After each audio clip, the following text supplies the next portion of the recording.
Hey guys, tonight we're stepping barefoot into the wild.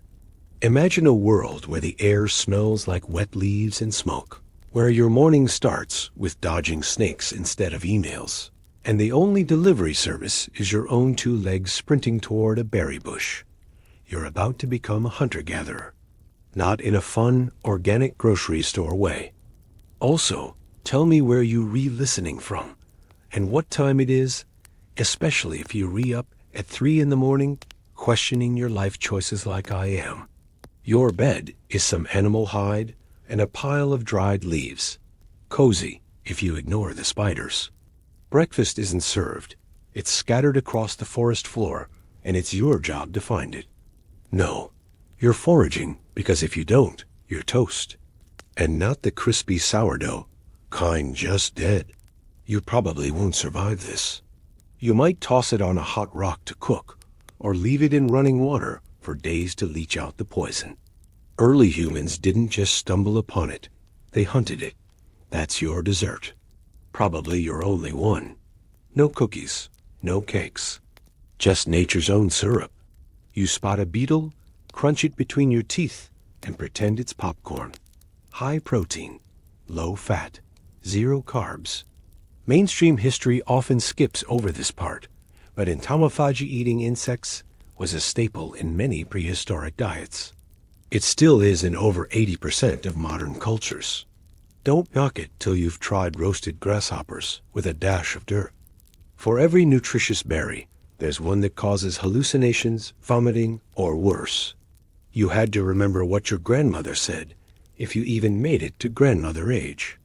You've spotted a beehive high in a tree, and for some insane reason, you've decided the reward is worth the risk. You kneel, inspect the gills, sniff it like some prehistoric sommelier. Eat the wrong one, and you're either talking to the trees or joining them. Historians still debate whether early humans used mushrooms in ritual contexts or simply learned through gruesome trial and error. Maybe you've smeared mud on your skin. Maybe you're chanting some kind of buzz-repellent prayer. Not only does it flavor your otherwise bland tubers, but some studies suggest it acted as a natural antibiotic. Not glamorous, not easy, but it's the world's oldest grocery haul. You may not know it, but you're seasoning your food and possibly saving your life. But you climb, reach in, and grab the golden goo while dodging furious stingers. Your reward? A sugar rush like no other. Scientists have found evidence of honey hunting etched into 8,000-year-old cave art. Yep, graffiti of sugar addicts. Congratulations, you've invented a prep kitchen without realizing it. So before you get comfortable, take a moment to like the video and subscribe, but only if you genuinely enjoy what I do here. Now, dim the lights, maybe turn on a fan for that soft background hum, and let's ease into tonight's journey together. You wake up under a rock ledge with your stomach growling. You dig around with a sharpened stick, pull up something vaguely potato-shaped, and wipe off the dirt. It's fibrous and starchy nature's energy bar. You chew them like salad, except there is no dressing, and you're wondering if that tingle on your tongue means you're re-dying.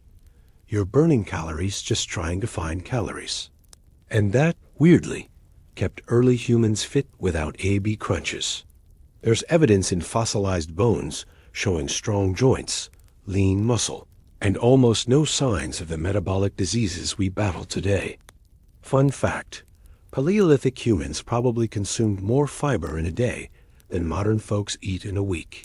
Your gut was a fortress.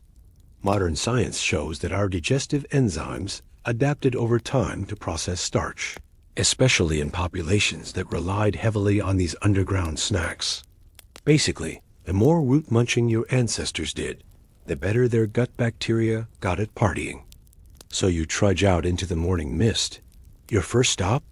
A nut tree, not just any nuts, acorns. You grab a handful and start cracking. But these things are bitter.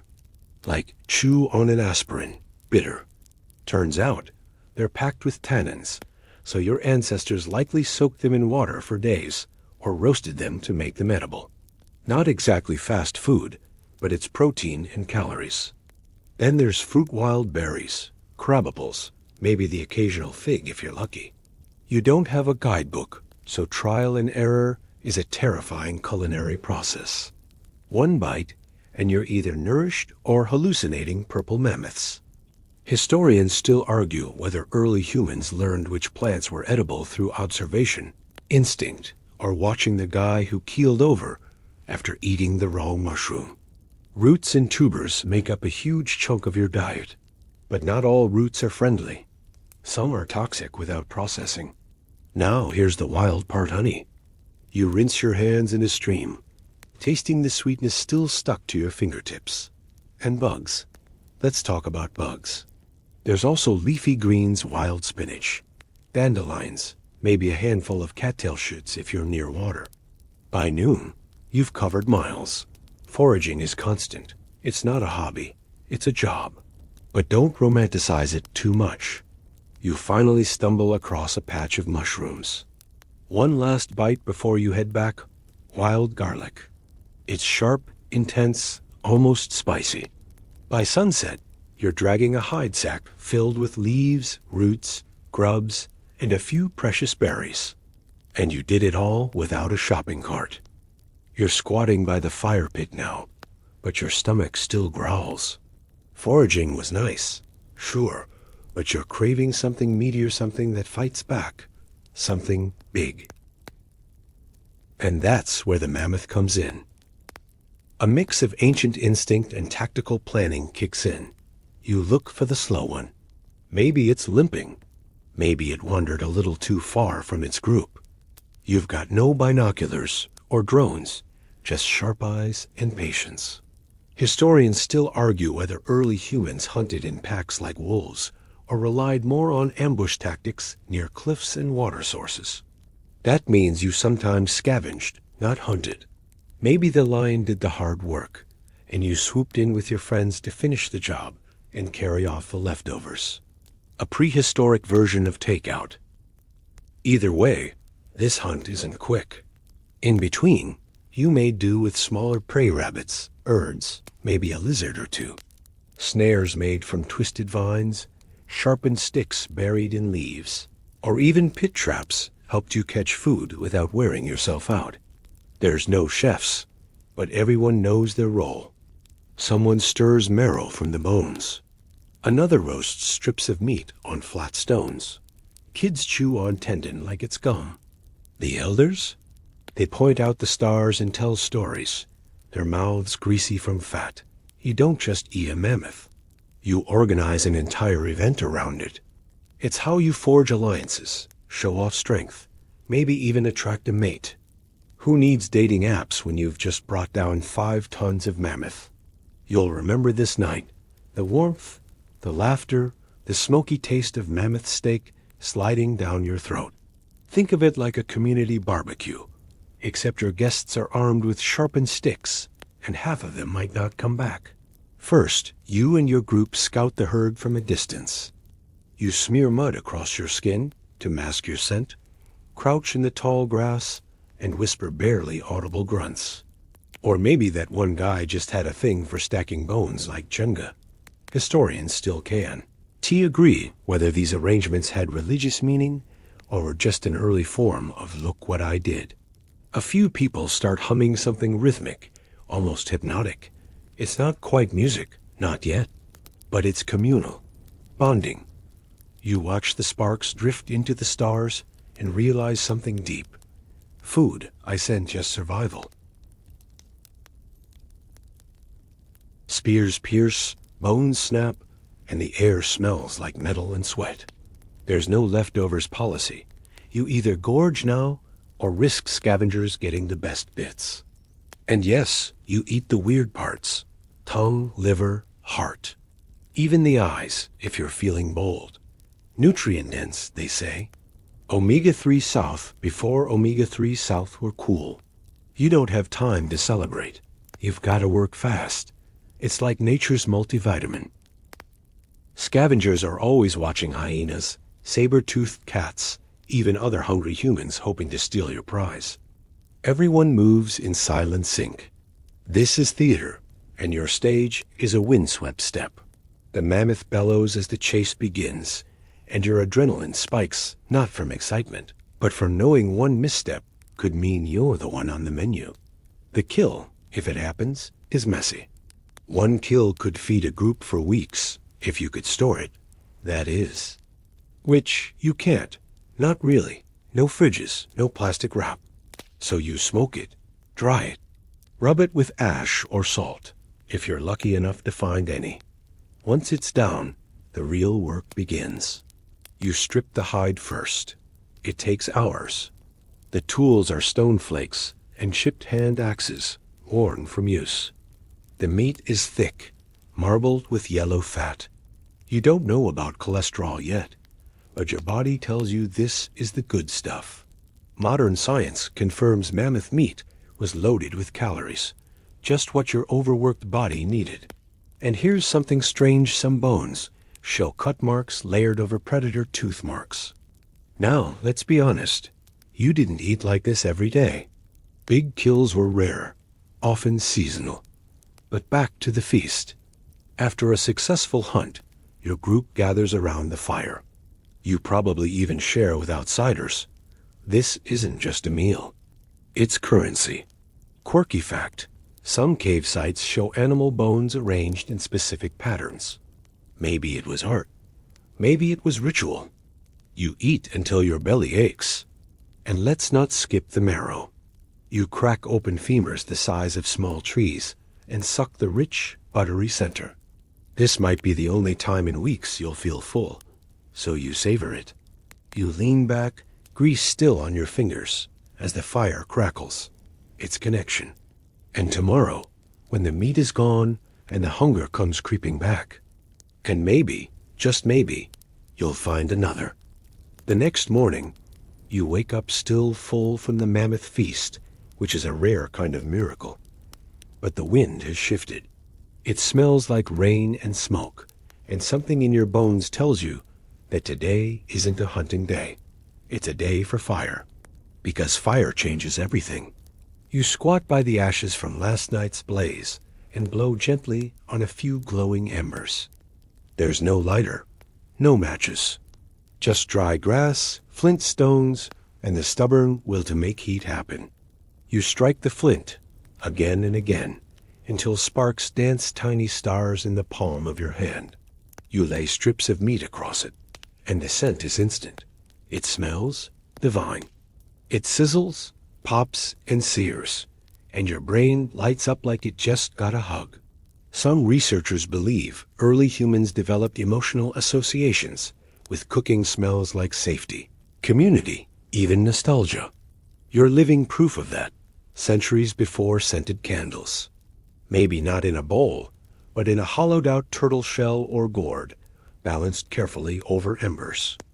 You toss in tubers, mushrooms, bits of meat, herbs you're 70% sure won't kill you, and let it all simmer. The result is magic. Broth becomes medicine. Warmth in your belly, strength in your limbs. They crack open with a little puff of steam. The bitterness is gone. Now just nutty and warm. You chew slowly, savoring every bite. Slightly charred. Smells questionable. But you bite in anyway. It's chewy, not awful, and rich in protein. Like an early version of the slow cooker. You don't know it yet, but you're inventing barbecue. Weirdly, some archaeological digs show that frogs, salamanders, and even snakes were part of the prehistoric menu. Fire lets you light your way into the dark. And it's dinner. But because, for once, you're warm, you're safe, you're home. Not just literal dark, but the unknown, the future. The world outside the cave. Not always celebrated, but definitely eaten. When you're hungry, you don't swipe past the menu. You eat what moves. These are your carbs, your comfort food. Finally, a wisp of smoke. Then the flames catch. Cooking destroys parasites, breaks down toxins, and preserves things just a bit longer. That crispy black edge on roasted mammoth? That's the bite you fight your cousin for. Smokiness isn't just taste, it's memory. Masks your scent from predators. And maybe, just maybe, it calms you.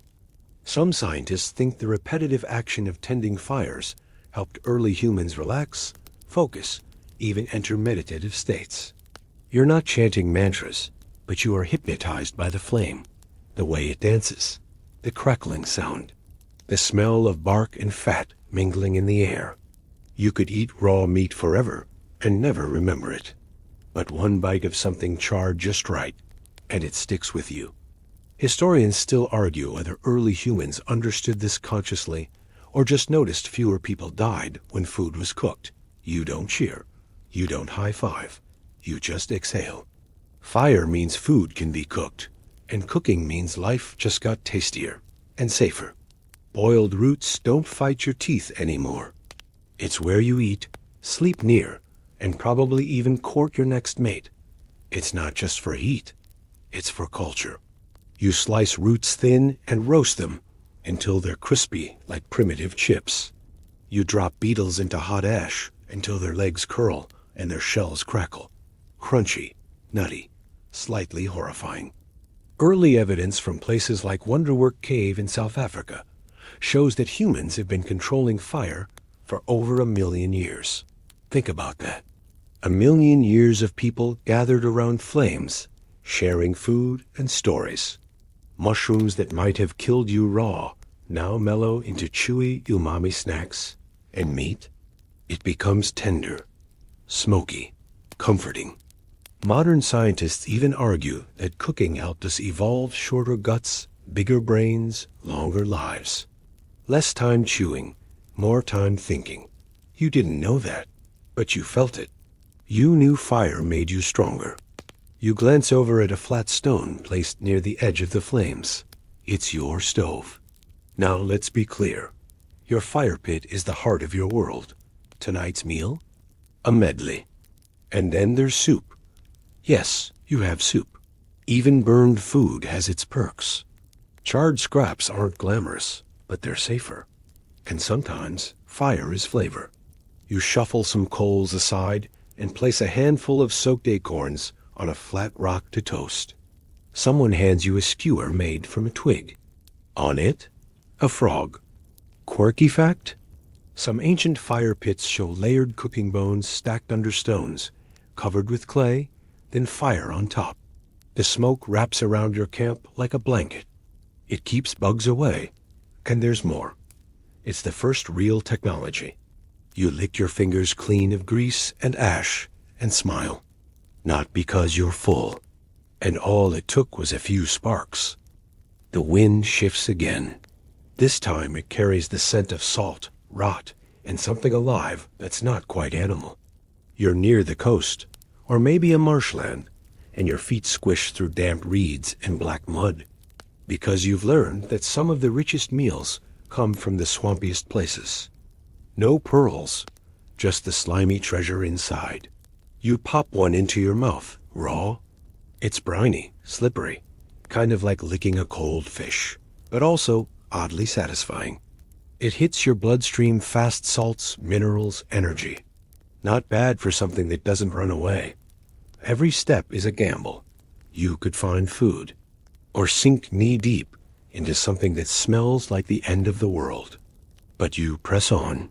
First, there are shellfish.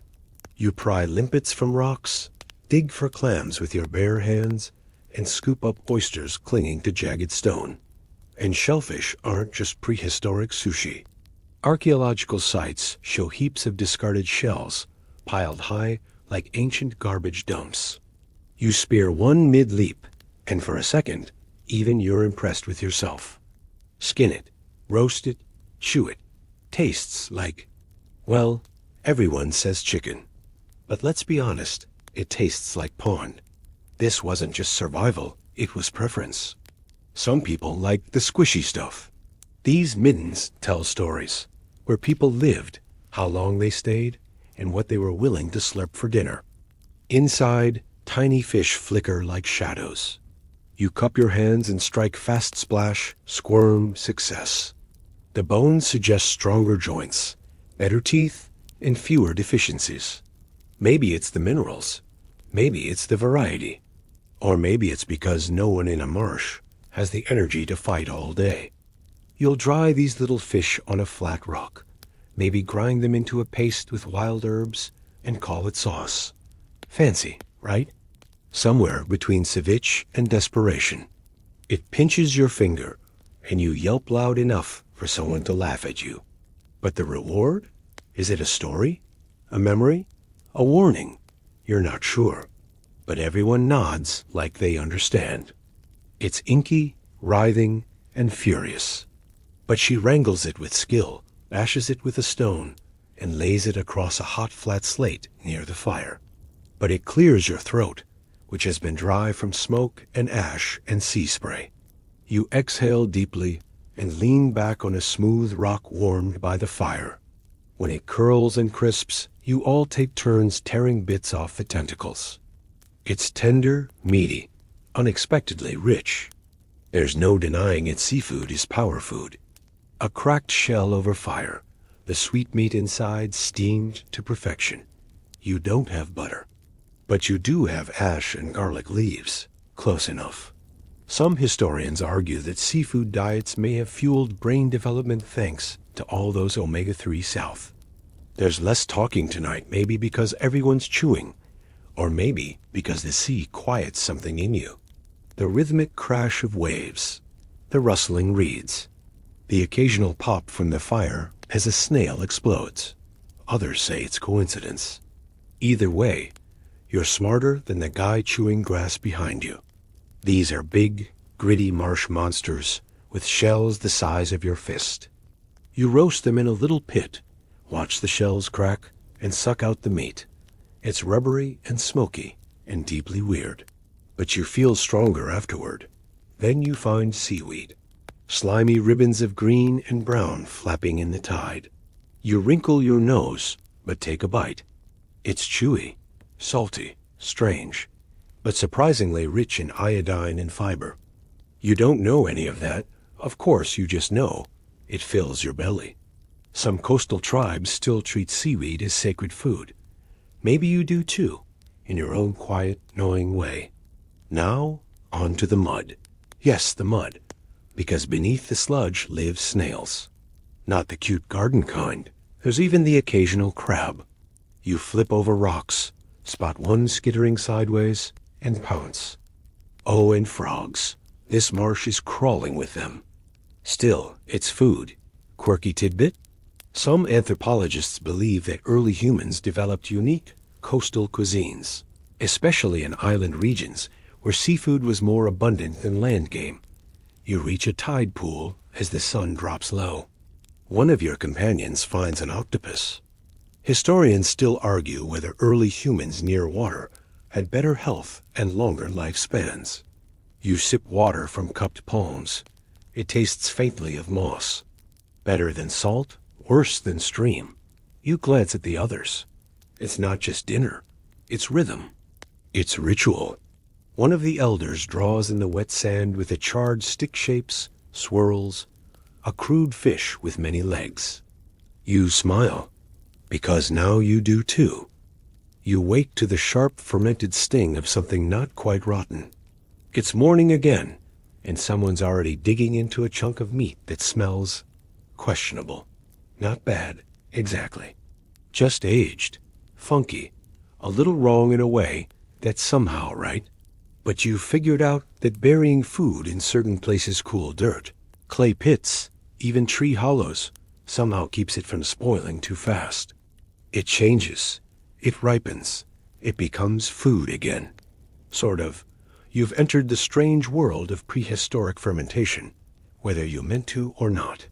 It's sticky now, darker, and smells like smoked cheese and regret, but it's still edible.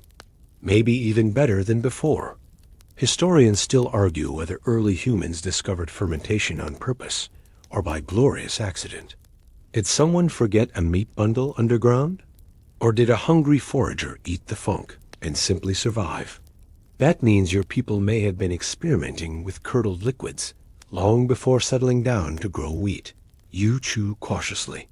The texture is soft, almost too soft. But your gut says you've eaten worse. Literally, your gut is better equipped than any modern stomach to handle this microbiological buffet. That's evolution for you.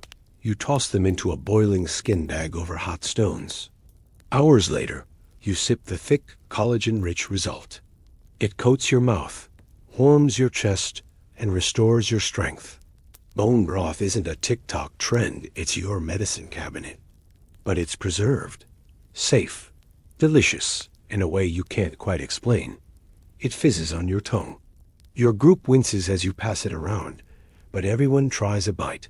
It's an experience. It might be killing you or healing you. Nobody really knows. Preservation isn't just survival anymore. It's preference. Some food tastes better when it teeters on the edge. Slightly tangy. Possibly from wild fruit sitting in it too long. Fermentation has begun. Modern science calls it the microbiome. You call it whatever lets me eat mossy elk jerky and not die. Alcoholic? Maybe, but not enough to make you forget the mosquito bites. Still, you share it. It's bonding. A primitive toast. You raise your drink to no one in particular, and everyone nods in approval. See, you don't have refrigeration. You don't even have pottery yet, depending on the year. They didn't speak for 2 days and kept swatting at invisible bees. Lesson learned. You nod politely. Pretend to sip. Mostly. You find last week's leftover marrow tucked under some ash and moss. Cold, stale, chewy, but you swear it tastes sweeter now. Almost like candy.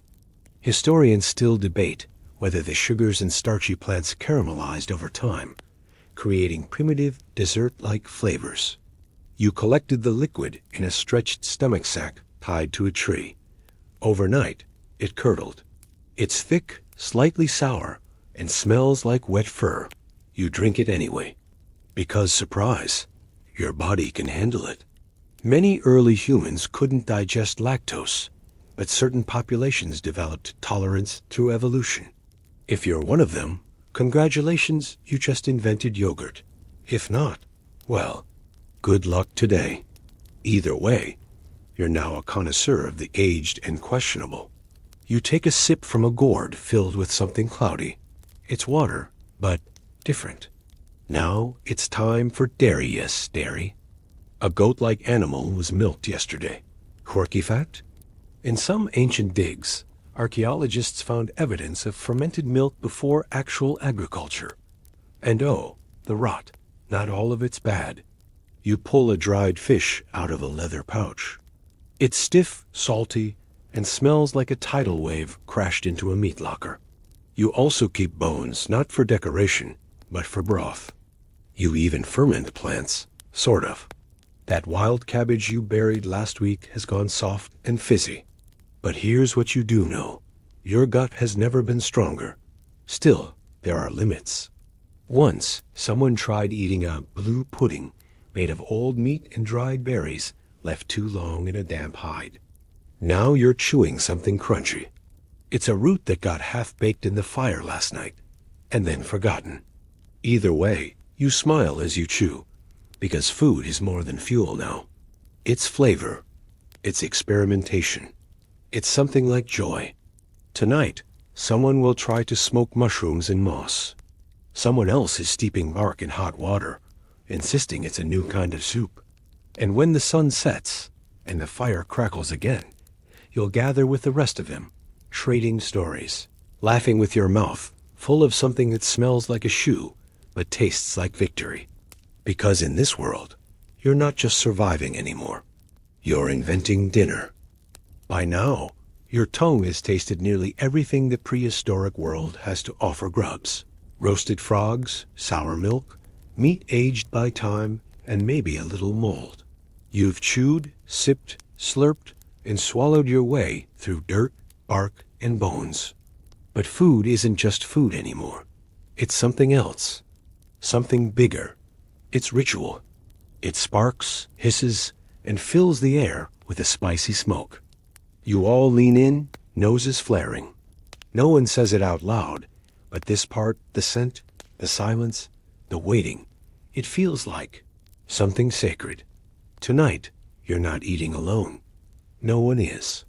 The group is gathered in a loose circle around the fire, the kind that crackles soft and steady, like it knows not to interrupt.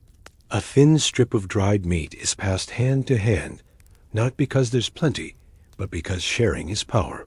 The kids fight over marrow bones. The elders gnaw in silence, their eyes reflecting the flames. Someone drops a pinch of dried herbs onto the fire. You're not just feeding bodies anymore. You're feeding belief. You can almost see it. Ancestors crouched just like this 1,000 nights before. You're all smeared with grease and ash, bits of leaf in your hair. But the mood has shifted. Lighter, warm. Someone presses a chunk of honeycomb into your palm. Soft, golden, sweet. The same fire. The same meat. The same unspoken rule.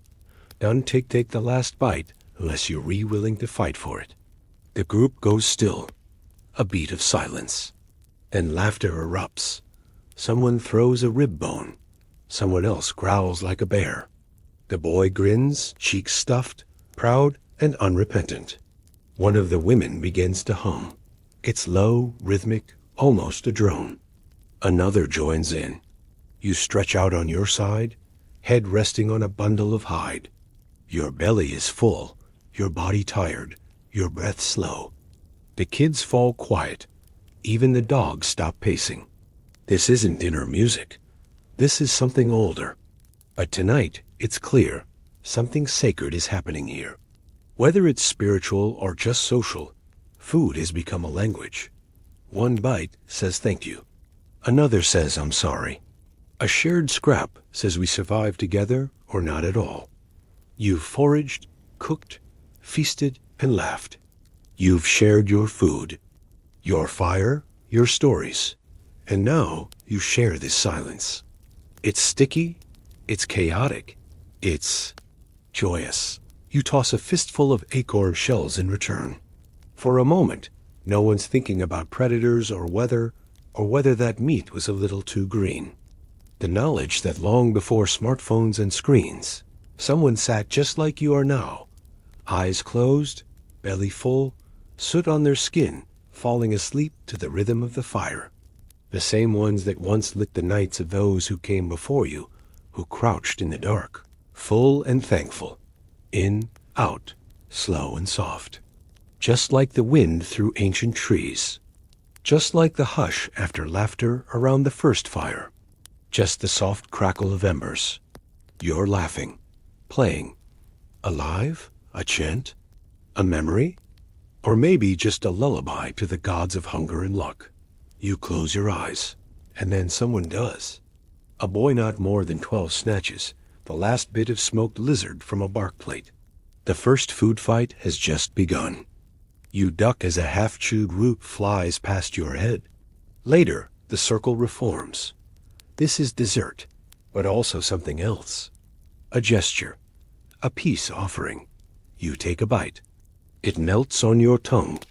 Historians still argue whether early humans had formal ceremonies around food, if they offered bits to the fire, to the sky, to each other. The group settles into quiet again. The fire burns low. The stars blink through the trees like silent watchers. The last thing you remember before sleep takes you is the gentle crunch of a friend settling beside you. Not a word is spoken, and the memory of taste still on your lips.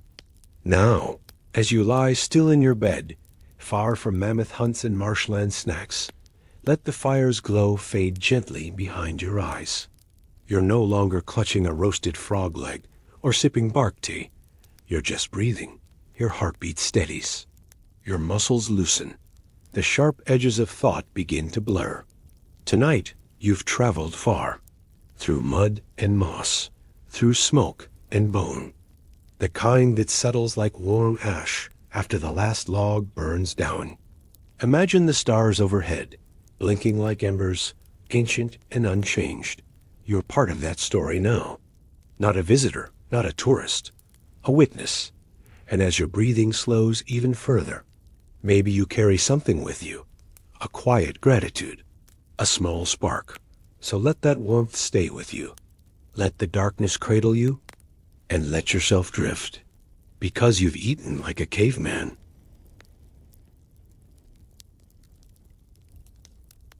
The air is thick with the scent of myrrh and crushed violet petals. You squint into the mist rolling off the Venetian lagoon, where golden lanterns flicker on the prow of a boat shaped like a cobra. A figure stands poised beneath a silk canopy, cloaked in peacock feathers and ambition.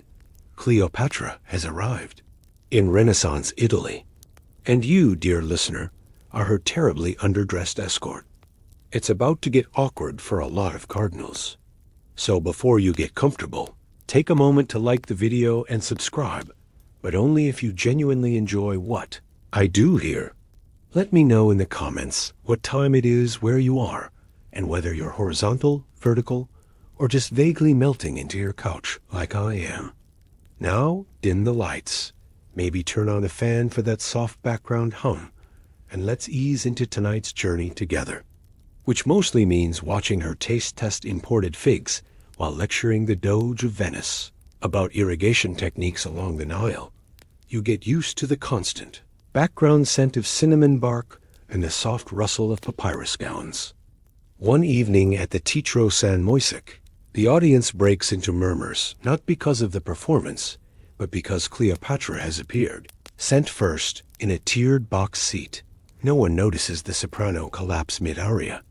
Everyone notices Cleopatra's custom gown dyed indigo, with crushed beetles and embroidered with the story of Isis and Osiris in gold thread. Her presence is disorienting.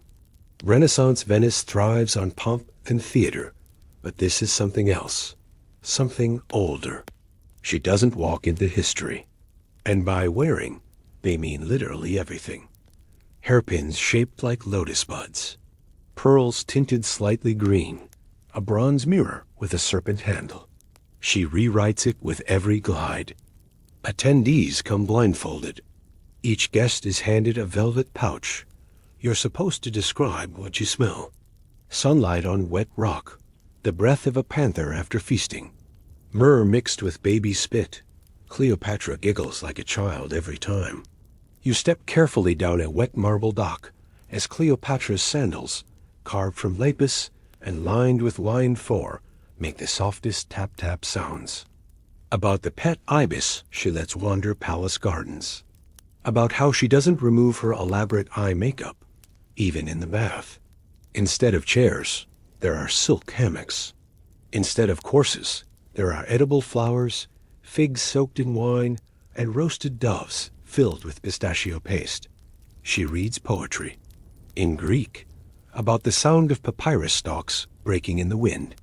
Some of the Venetian elders say she's a sorceress, that her beauty is unnatural, that she sleeps with snakes, which, to be fair, she does have one, and its name is Alexandros, and it enjoys warm wine. The Doge's nephew weeps openly and doesn't know why. Within hours, Venetian nobles begin whispering. About her entourage, dark-skinned servants from Nubia, bald translators fluent in Greek, Latin, and something no one can place. She's not just visiting. She's setting up court. Venetian elites wear musk, rosewater, or nothing at all. We sail to Rome at dusk. I have business with a pope. Cleopatra arrives with oils that smell like burned amber, honeyed goat milk, and something faintly like desert rain. Historians still argue whether she created these concoctions herself, or had a secret Egyptian perfumer stashed on the boat. You, naturally, are her newly assigned chamber attendant. Her first move is subtle but terrifying. Perfume. Either way, it works. By the third week, every high society woman in Venice is asking, where can I get whatever she's wearing? Quirky tidbit of the night? Cleopatra starts hosting smell salons. Not poetry salons, not painting salons, smell salons. And yes, you're responsible for changing the incense burners. One night, during a thunderstorm, Cleopatra hosts a dinner party aboard her barge. Venice is falling under a spell, but not everyone is charmed. There's a tension in the air, like the moment before lightning strikes. And then, just as you're restarting to think life on a perfumed boat with a goddess queen might not be so bad. She leans over during breakfast and whispers, "You don't even finish your barley tea." The barge is already being loaded. By the time you reach Rome, your sense of reality has adjusted in odd ways. You now accept daily eyeliner application as part of your duties. You refer to time in incense stick intervals. And gladiators, you catch the look on a bishop's face. Not amused. He's holding a scroll and blinking like he just smelled something heretical. She smiles. You watch from behind silk. Rome has religion. And whisper of Nile mud. You help unpack them, hands trembling. These silks aren't just beautiful. They're persuasive. Cleopatra has textile diplomacy. A tapestry bishops are wearing silk under their cassocks. Cardinals whisper rumors as they stroke their sleeves. Cleopatra descends from the oculus in a silver swing, her arms outstretched like wings. The Pope's niece dances with a man in a leopard skin, who may or may not be Leonardo da Vinci in disguise. She starts a salon just for tailors and haberdashers. The entrance requirement is simple. Design something so beautiful, it would make a pope cry. One young designer presents a hat shaped like a scarab with gold-dusted wings. Cleopatra wears it to mass. One powerful archbishop begins composing strange Latin poems about Cleopatra's eyes. And wonder part messenger, part damage control. You deliver gifts to noble houses. Perfumed gloves, jasmine ink, paintings of abstract concepts. One gift box contains nothing but a perfectly preserved rose and a note that reads, "This is what your wife looked like before she married you." The recipient swoons. His wife demands a divorce. If you rumors swirl black masses, invitations are written in invisible ink visible, only when rubbed with olive oil and read by moonlight. Costumes must be divine or damned, and guests must speak only in metaphor. Snake cults, seductions of priests. One cardinal demands Cleopatra leave Rome within 3 days or face holy rebuke. She sends back a box. Inside is a single silk handkerchief embroidered with the Latin word respira, breathe. Breathe the scent of revolution hangs in the Roman air, disguised as rose water and sandalwood, about to witness an excommunication or a coronation. He agrees to an audience, but he does not expect Cleopatra to stroll into the Sistine Chapel barefoot, draped in a translucent linen tunic that seems to shimmer with every step. Nor does he expect her to bring a gift, a tiny alabaster vial of oil said to be distilled from the tears of desert flowers. She insists on anointing his hands with it, which, to be fair, others say it's the moment the Vatican first considered banning strong fragrances in official meetings. He probably did. Within days, the locals are calling her La Regina del Amber, the Queen of Shadows. Her villa becomes a haven for thinkers, dancers, rogue scholars, disillusioned monks, and artisans who want to paint the human soul instead of saints. Cleopatra's perfume has evolved again. This one's richer, smoky, with a sharp, almost citrusy bite. Someone says it smells like a love letter written in fire. Emperors, heretics set on fire Rome's had its share of drama. But even the seasoned Romans are flustered when Cleopatra's barge sails up the Tiber. Gold prows, silk sails, dancing eunuchs on the deck. Not exactly your average papal visitor. You, Vin, developed an irrational fear of peacocks. Cleopatra's personal ones shriek like dying demons every morning at dawn. But none of that prepares you for the Vatican. The Eternal City is used to spectacle. As you disembark, the Pope is. To his credit, he recoils. Historians still argue whether this meeting ever happened. Some claim it's apocryphal, whispered into journals by servants like you. But Cleopatra doesn't care. She sets up a satellite court in Trastevere, in a crumbling villa overrun with jasmine vines. She holds debates in candlelight. Topics include, is desire divine? And what if Eden was in Alexandria? But her most powerful weapon, Venice, had spices. She brings bolts of Egyptian silk dyed in shades Italians have never seen. Colors with names like Dying Sun, Plum Bruised by Lightning, soon. Quirky tidbit? Your job becomes part valet, but it's not all roses and riddles. The Vatican starts to push back. Meanwhile, you catch wind of something big. Cleopatra's planning a masquerade inside the Pantheon. She's rented the entire thing. You, of course, are assigned cloak duty. The night arrives. You've never seen anything like it. Marble gods wear velvet masks. Cardinals pretend to be Greek heroes. In the corner, a monk weeps. A banker proposes to a statue. It's beautiful, dangerous, hypnotic. By sunrise, half of Rome wants to exile her. The other half wants to crown her. And Cleopatra? She's already sipping pomegranate wine and murmuring about Florence. You sigh. Better repack the scent satchels. Florence, oh Florence. You think you've seen theatrical cities before, but she takes morning walks with poets and sunset baths in donkey milk. You smell like cinnamon, goat, and social tension. She writes scandalous essays under a pseudonym, The Serpent of the Arno, criticizing Florentine fashion as joyless tunics for joyless men. She writes her own treatise, Dreams and Other Weapons, in one night. It's banned within a week and secretly passed around among art students. Cleopatra arrives an hour late, wearing a dress made entirely of stitched-together butterfly wings. People gasp. Lorenzo frowns. She eats a fig slowly, while maintaining perfect eye contact with his wife. Florence is. People assume you know her secrets. You don't, but you pretend you do. It gets you better wine. The Medici women, usually calm, sculpted, and terrifying, are rattled. She sponsors underground theater, funds a school for female scribes, pays for a vineyard to be planted in the shape of an ankh.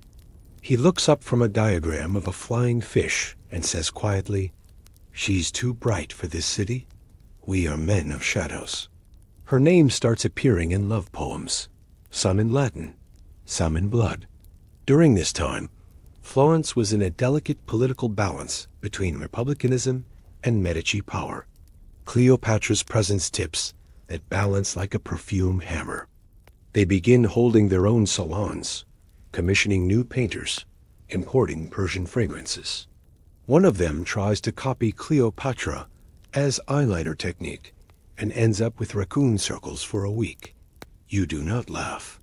Out loud. Again, an opera with a wine budget and a god complex.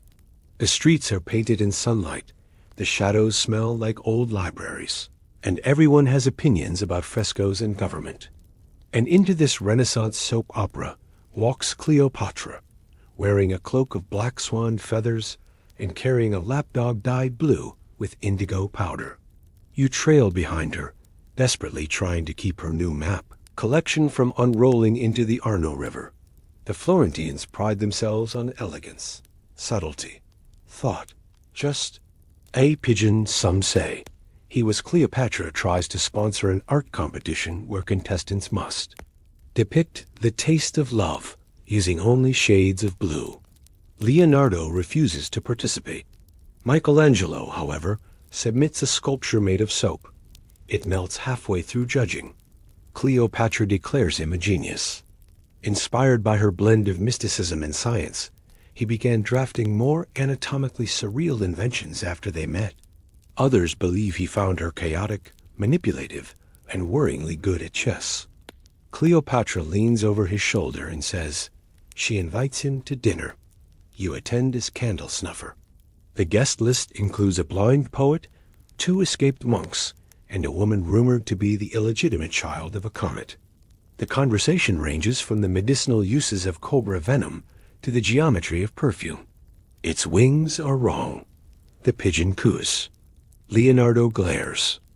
Cleopatra arrives with crocodile leather sandals and asks, dead serious, who paints better, your Da Vinci or my royal tomb decorators from Memphis? The air tenses. And that's before she commissions a flying machine made entirely of papyrus. You meet Leonardo in the strangest way. He's sketching a pigeon, not a mystical pigeon. And thus begins the strangest rivalry the city has ever seen. Historians still argue whether Leonardo admired or despised her. One evening, Cleopatra unveils her latest plan, a scent so precise it causes déjà vu. She wants Leonardo to help engineer the perfect delivery system. He proposes a bronze swan that breathes fragrance from its beak. She nods, unimpressed, and sketches a human wrist that pulses smell based on mood. The rest of the evening is tense. Quirky tidbit? Florence becomes her playground. You try to keep up. Your legs ache, your satchels spill. One day, she visits the Medici library and laughs. Such fine bindings for such boring ideas. The Medici are not pleased. Lorenzo de' Medici throws a formal gala to reclaim the city's spotlight. And so begins what you call the Battle of the Bells. You see it in their eyes. Cleopatra wins the city's heart through smell, sound, and secrets. You, unfortunately, become a walking target for gossip. Mainstream historical fact? She receives anonymous warnings. Leave or else. She hangs them in her courtyard and calls them wind poems. The locals come to read them like fortune cookies. You find yourself at Leonardo's studio one night, delivering another silk-wrapped scroll. You nod. You don't understand, but it sounds poetic. Later that week, Cleopatra leaves Florence in silence. No parade. No farewell. Just a single peacock feather floating down the Arno. You pack your bags. Again, next stop, the Vatican. But this time, she doesn't want to visit. She wants to rule. The Vatican feels different this time. You notice it before you even disembark. There's a stillness in the air, like everyone's waiting for a lightning strike. And in some ways, they are. Cleopatra returns not as a visitor, but as a force of nature. Her retinue has doubled. There are now astrologers, perfumers, former courtesans turned diplomats, and one philosopher who speaks only in questions. This mostly means applying wax seals to scandalous letters and perfuming them with emotion-coated oils. Basil for defiance, ambergris for lust, and crushed violet for veiled threats. You begin to wonder if she's actually just invented smell-based espionage. The House of Medici sees Cleopatra's growing influence in Rome as not only insulting but dangerous. Cleopatra arrives dressed as the goddess Fortuna, blindfolded, holding scales balanced with wine goblets. One Medici cousin arrives dressed as a dagger. Another comes as Cleopatra herself. So they do what Renaissance power families do best: throw money at the problem and host another party. You're beginning to suspect that half of her staff was hired specifically to confuse the church. She sets up residence not in a villa, but in a deconsecrated monastery on a hill just outside Vatican walls. From there, she watches, always in candlelit rooms with incense, thick enough to blur memory. She doesn't seduce them in the typical sense. She simply listens, nods, and makes them feel like their souls are being heard for the first time. It's unnerving. It's effective. You, naturally, are now her minister of scented correspondence. A single whiff tells allies whether a person is loyal, subverting, or utterly confused. One monk accidentally wears gloves marked with betrayal and gets sent to a monastery in Iceland. Church music drifts with strange Eastern rhythms. A new papal advisor appears formerly a spice trader from Alexandria. Coincidence? Please. That perhaps incense isn't just symbolic, but sacred in and of itself. The Medici women, meanwhile, are not letting this slide. Word reaches you that Florence is furious. The Battle of the Bells enters its most dramatic phase. A masquerade in Rome attended by noblewomen, church wives, and courtiers eager for drama. Others suggest she wanted to install her own puppet cardinal. Some believe she simply wanted to prove she could have it if she chose. You've never seen such contained hostility in such delicate lace.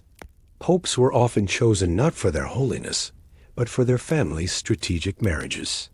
Cleopatra exploits this with frightening precision. She whispers, like stale bread pretending to be stone. The night ends in chaos. A drink is spiked. A cardinal's wig catches fire. Someone releases doves. One of them poops on a bishop mid-confession. But afterward, the Pope disappears from public view for a week, and Cleopatra begins packing her things. It is, in short, a triumph. Mainstream historical fact? The Vatican during this era was a hotbed of political maneuvering. She begins meeting with disillusioned cardinals in secret, always at night. And pretend you understand. Quirky tidbit? She starts a new trend among Vatican insiders. Perfumed gloves. Tension comes. She's an echo inside Rome's marble bones. Rumors swirl of a scented coup. Some claim she has blackmail on every major Roman family. Others believe she's enchanted half the clergy.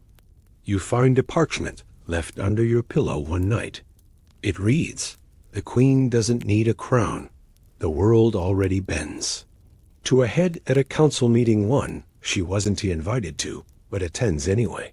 She walks in mid-debate, trailing jasmine and defiance, sits in an empty cardinal's seat, and begins speaking in Greek. But Cleopatra doesn't stop at influence. She starts proposing theological revisions, suggests the idea that holiness could be sensed, smelled, even. That certain fragrances open one to divinity. The Pope is apoplectic. She responds by sending him a loaf of bread shaped like a question mark. At the same time, you notice subtle changes in the palace corridors. Statues of Roman goddesses appear draped in new silks. Historians still argue whether Cleopatra wanted the papacy itself. Some say it's ridiculous. One morning, you find her staring into a bowl of scented oil. The steam curls around her face like prophecy. Power here is brittle. You nod. Thee and they listen, not because they respect her, but because no one's quite sure what she'd do next. By now, you're starting to suspect your life will never return to normal. That evening, she hosts a final gathering, not a feast. A ritual. Everyone wears white. There is no music. Just slow-burning myrrh and a single voice reciting verses from lost Egyptian hymns. You stand by the door, holding the guest list. One name is missing. The Pope. But in his place, his personal scribe, carrying a sealed document. You never learn what it says. Not fleeing, not hiding. Simply leaving.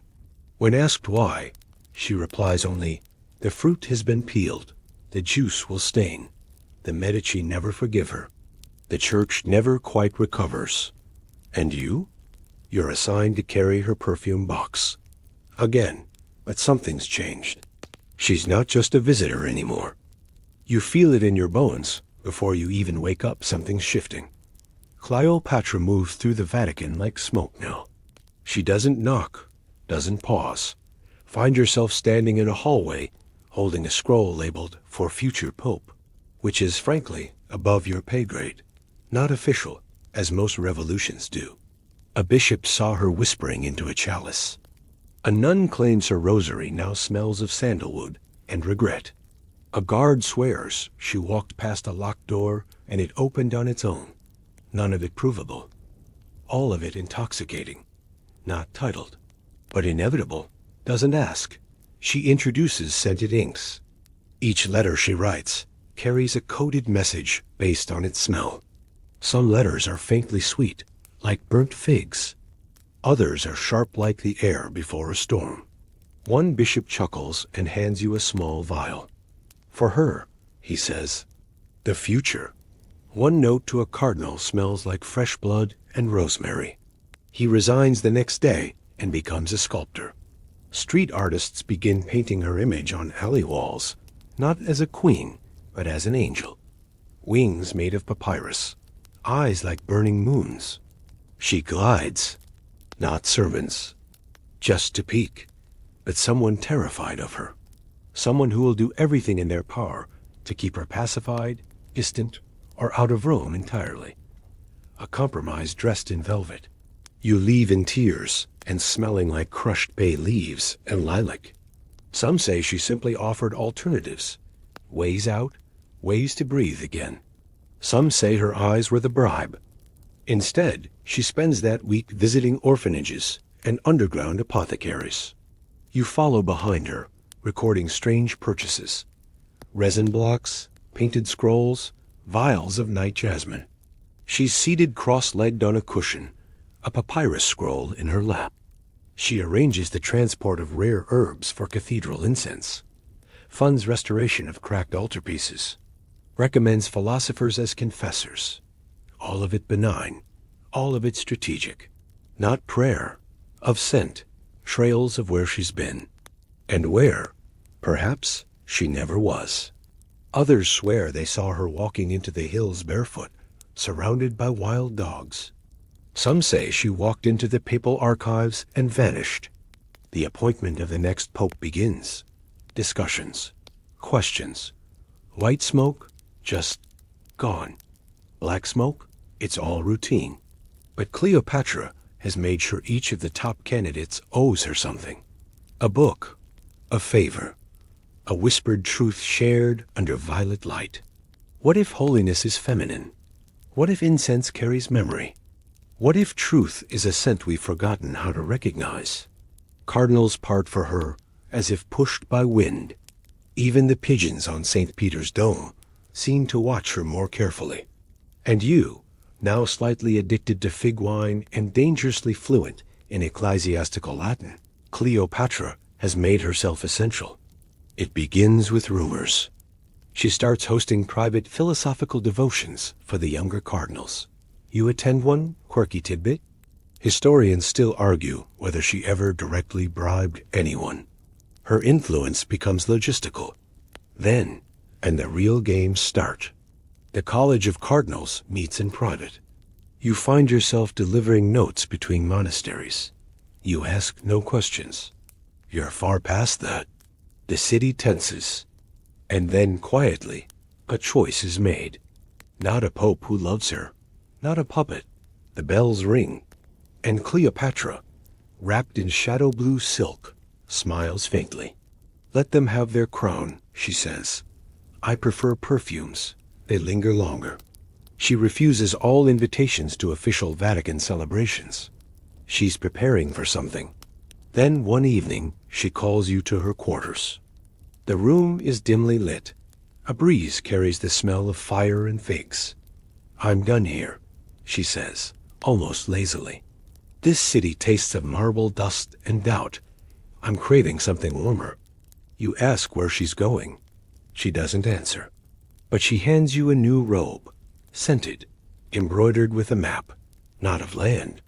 The next morning, she's gone. Not with fanfare. Not with music. A few saw her board a small boat toward Naples. But you? You just find a single note.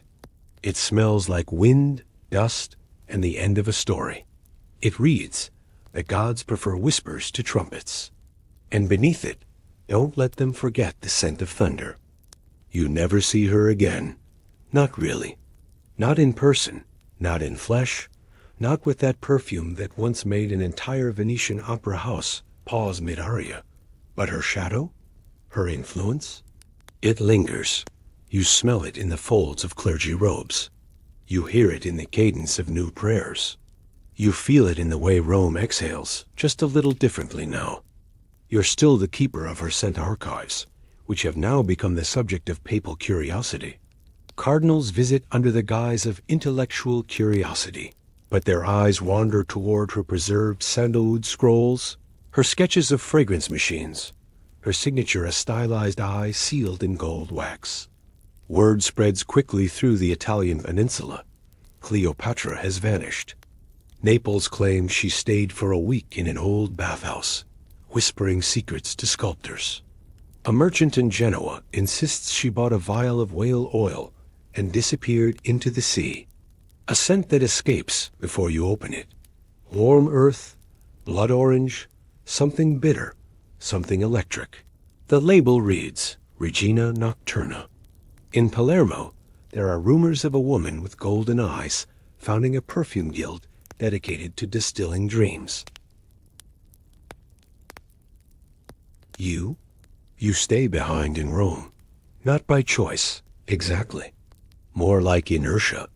The Pope's personal study now includes 3 bottles of imported jasmine and a mysterious silver box labeled Confessio Rosa, as if you were a prophet or a relic, or possibly a risk.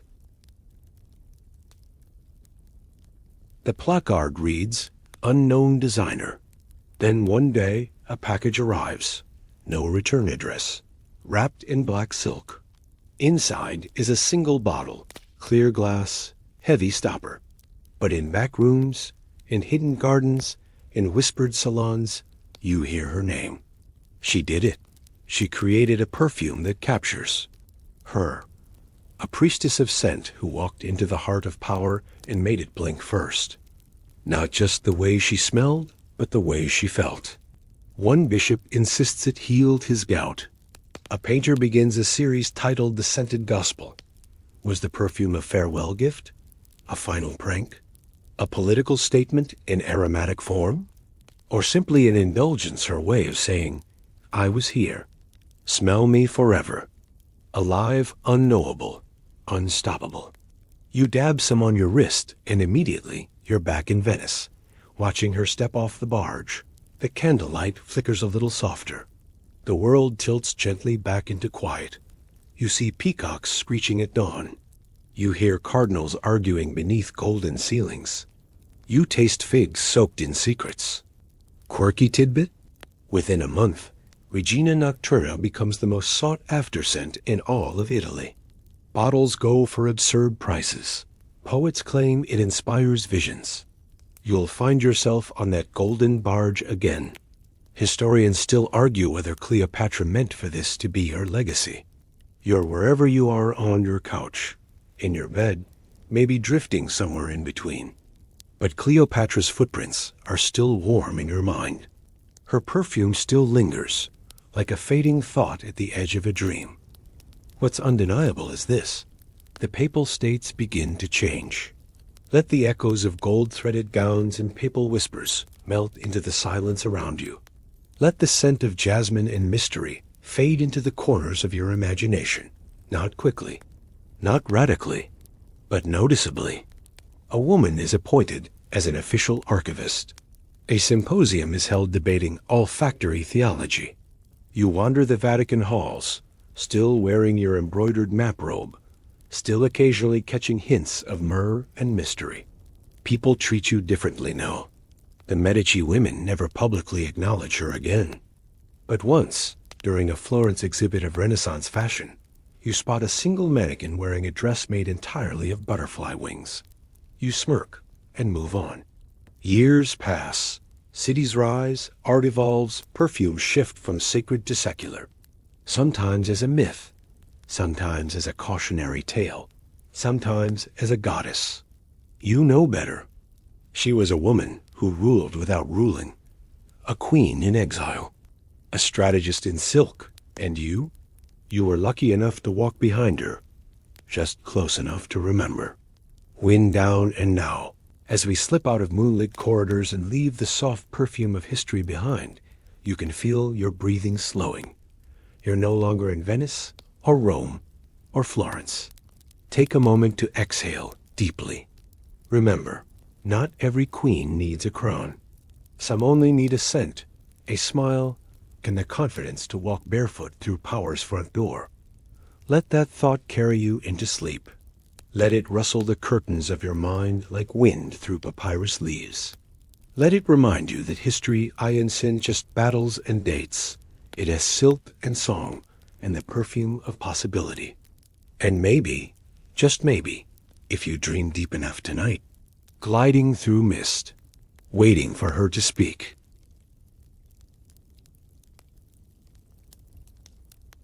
You inhale deeply. It smells like wet pine, mineral steam, and a faint trace of roasted barley from the tea house next door.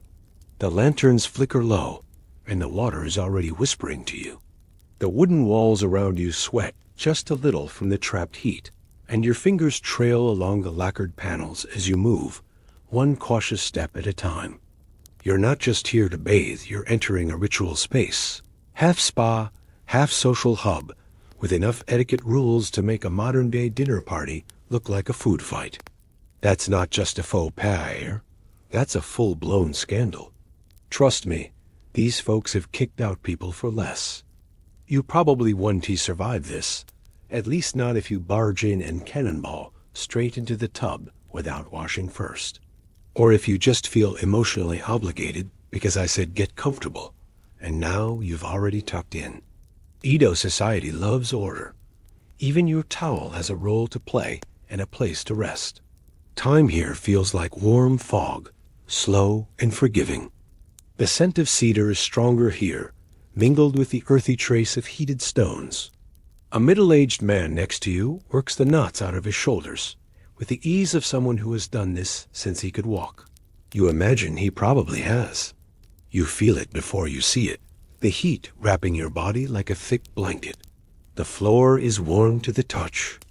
In some regions, they blurred the lines between spa service and stage presence, offering performances or storytelling alongside the baths. Over time, that reputation shifted, and not always gracefully. A few figures are already seated on tiny stools, pouring ladles of water over themselves in slow, meditative motions. You feel your body become a little less yours, and a little more a part of this room, this ritual, this endless cycle of wash and soak and sigh. Most homes didn't have bathtubs, wood was expensive, fire was risky, and public bathing was simply more efficient. You're not sure if it's real, or if the steam is playing tricks on your ears. Either way, you're not inclined to interrupt. Plus, it came with a side of gossip, business deals, and the occasional flirtation. Though, again, don't get any wild ideas. You still have about 5 rules left to memorize before you're even allowed near the hot tub. There's no talking, just an occasional sigh. That's more than the number of Starbucks in most cities today. And just like Starbucks, everyone had their favorite. Some were known for hotter water, others for gossip. Some even had themed decor. One had murals of Mount Fuji, painted on the walls by an eccentric artist who insisted the steam made the colors come alive. You're inside what looks like a rustic temple. Beams of hinoki wood, earthy walls, and simple partitions dividing men and women for now, at least.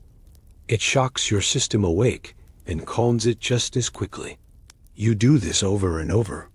It's not about getting clean. It's about transition, about letting the day fall away with every pore. Historians still argue whether the co-ed bathing customs of earlier centuries were outlawed due to genuine concern or political posturing. Some say it was all about virtue. Others claim it was just about avoiding lawsuits. And let me know in the comments where you're rewatching from and what time it is, just so we can all silently judge who still awake at 3 a.m. You re-greeted by the soft slap of damp, feet on planks, and the sound of a bucket being filled in the corner. A woman nods at you, polite but reserved, as you make your way toward the changing room. This is no flashy spa with background jazz and cucumber water. This is the daily grace of routine quiet, intentional, and soaked in centuries of repetition. So before you get comfortable, take a moment to like the video and subscribe, but only if you genuinely enjoy what I do here. Now dim the lights, maybe turn on a fan for that soft background hum, and let's ease into tonight's journey together. You slide open the wooden door to the sento, and the world hushes instantly. You're in Edo, sometime in the 1800s, though it's hard to tell. You drop your robe into a woven basket, noticing how it blends right in with everyone else's muted colors, soft linen, no logos, no ego. Then you step through to the bathing chamber, and the steam hits you like a memory. You find an empty corner, sit low, and reach for the small wooden bucket. The water's hot, almost too hot, but you let it wash down your back anyway. There's a rhythm here, a choreography. Everyone moves as if to music only they can hear. You scrub, rinse, breathe, pause. Bathhouses during the Edo period were private affairs. They were communal. They were woven into the daily fabric of life. A mainstream historical fact? By the mid-Edo period, Tokyo, then called Edo, had over 600 public bathhouses. 600. And here is a fringe tidbit for you. Bathhouse attendants were once considered entertainers as much as caretakers. You settle in now, skin warm, pores open, eyelids heavy. Somewhere behind you, someone hums a barely audible tune. Because tonight, you didn't come here to get clean. You came here to disappear, just a little. You reach for the wooden ladle again, the grain of the handle smooth from years of use. There's no soap yet, no soaking. Not until you've scrubbed. Your knees are tucked close, elbows braced, and in front of you, your cleaning arsenal. A cloth so thin it may as well be translucent. A basin, and hot water from a communal spout that occasionally sputters like it's trying to keep up with your ambitions. And you do'n't just lightly lather up like you late for work and hoping your shampoo pulls double duty. No, this is serious business. A woman nearby rubs her calves with determined focus, muttering softly. It's about respect for the space, for the water, and for everyone sharing it with you.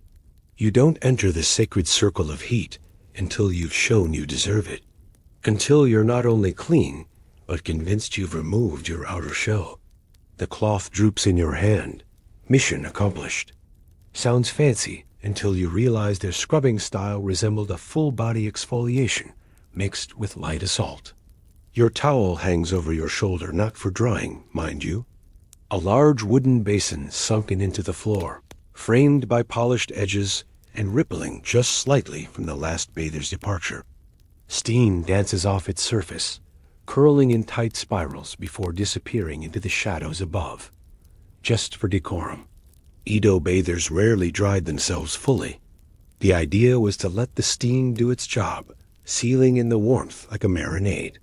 Clients would leave red, raw, and deeply satisfied. Your skin tingles like it's just been reminded it exists. That's the fastest way to go from respectable neighbor to obnoxious outsider. You step 1 foot in first, letting your toes test the water's temperature. During the Edo period, people believed that body odor was directly tied to moral character. A clean body meant a clean spirit. You lean your head back against the wooden edge, staring up at the faint flicker of lantern light through the mist. It's like bathing inside a candle flame golden, quiet, endlessly slow. Hundreds? Thousands? Maybe a famous poet once pondered seasonal moonlight in this very tub. Or a tired merchant forgot his worries for 10 precious minutes. Maybe someone cried here once, silently, and the water just absorbed it. Smell bad, and people would assume you were either lazy, criminal, or possibly possessed by a fox spirit. Just the length of your breath, the pace of your heartbeat, and the sound of a distant ladle tapping wood. Someone drops a bar of soap, and 5 heads turn gently, silently, in judgment, then turn back. Crisis averted. You know it's almost time to leave the tub. But not just yet. One more breath, one more ripple, one more tiny, secret sigh of your own. You're not a farmer or a samurai or a wandering outsider. This is the cleanest you've ever felt. Not just skin, but inside. Like you scrubbed the noise away. You're just a body in the steam, equal to all others. Your skin protests, then concedes. You lower yourself inch by inch, every muscle slowly surrendering. Once in, though, it's perfect. The kind of warmth that doesn't just hug you but erases you. No one wanted to sit next to that guy in the tub. That means scrubbing every inch of your body like you're removing your past lives. Not to herself, but to the soap. You think she might be negotiating. You admire her commitment. You squat low on a flat stool that looks far too small for comfort, but turns out to be exactly right. Yes, it's discipline, but it's also delight. The act of preparing yourself, methodically, for a shared moment of peace. It's like tuning your body to the frequency of the room. And tonight, that frequency is very, very low. Everyone here is doing the same thing. You see an older man hunched over like a tortoise, meticulously scrubbing each finger. Some believe they were encouraged by authorities as a way to promote public order. After all, people who bathe together tend not to riot. Others say it was simply pragmatic.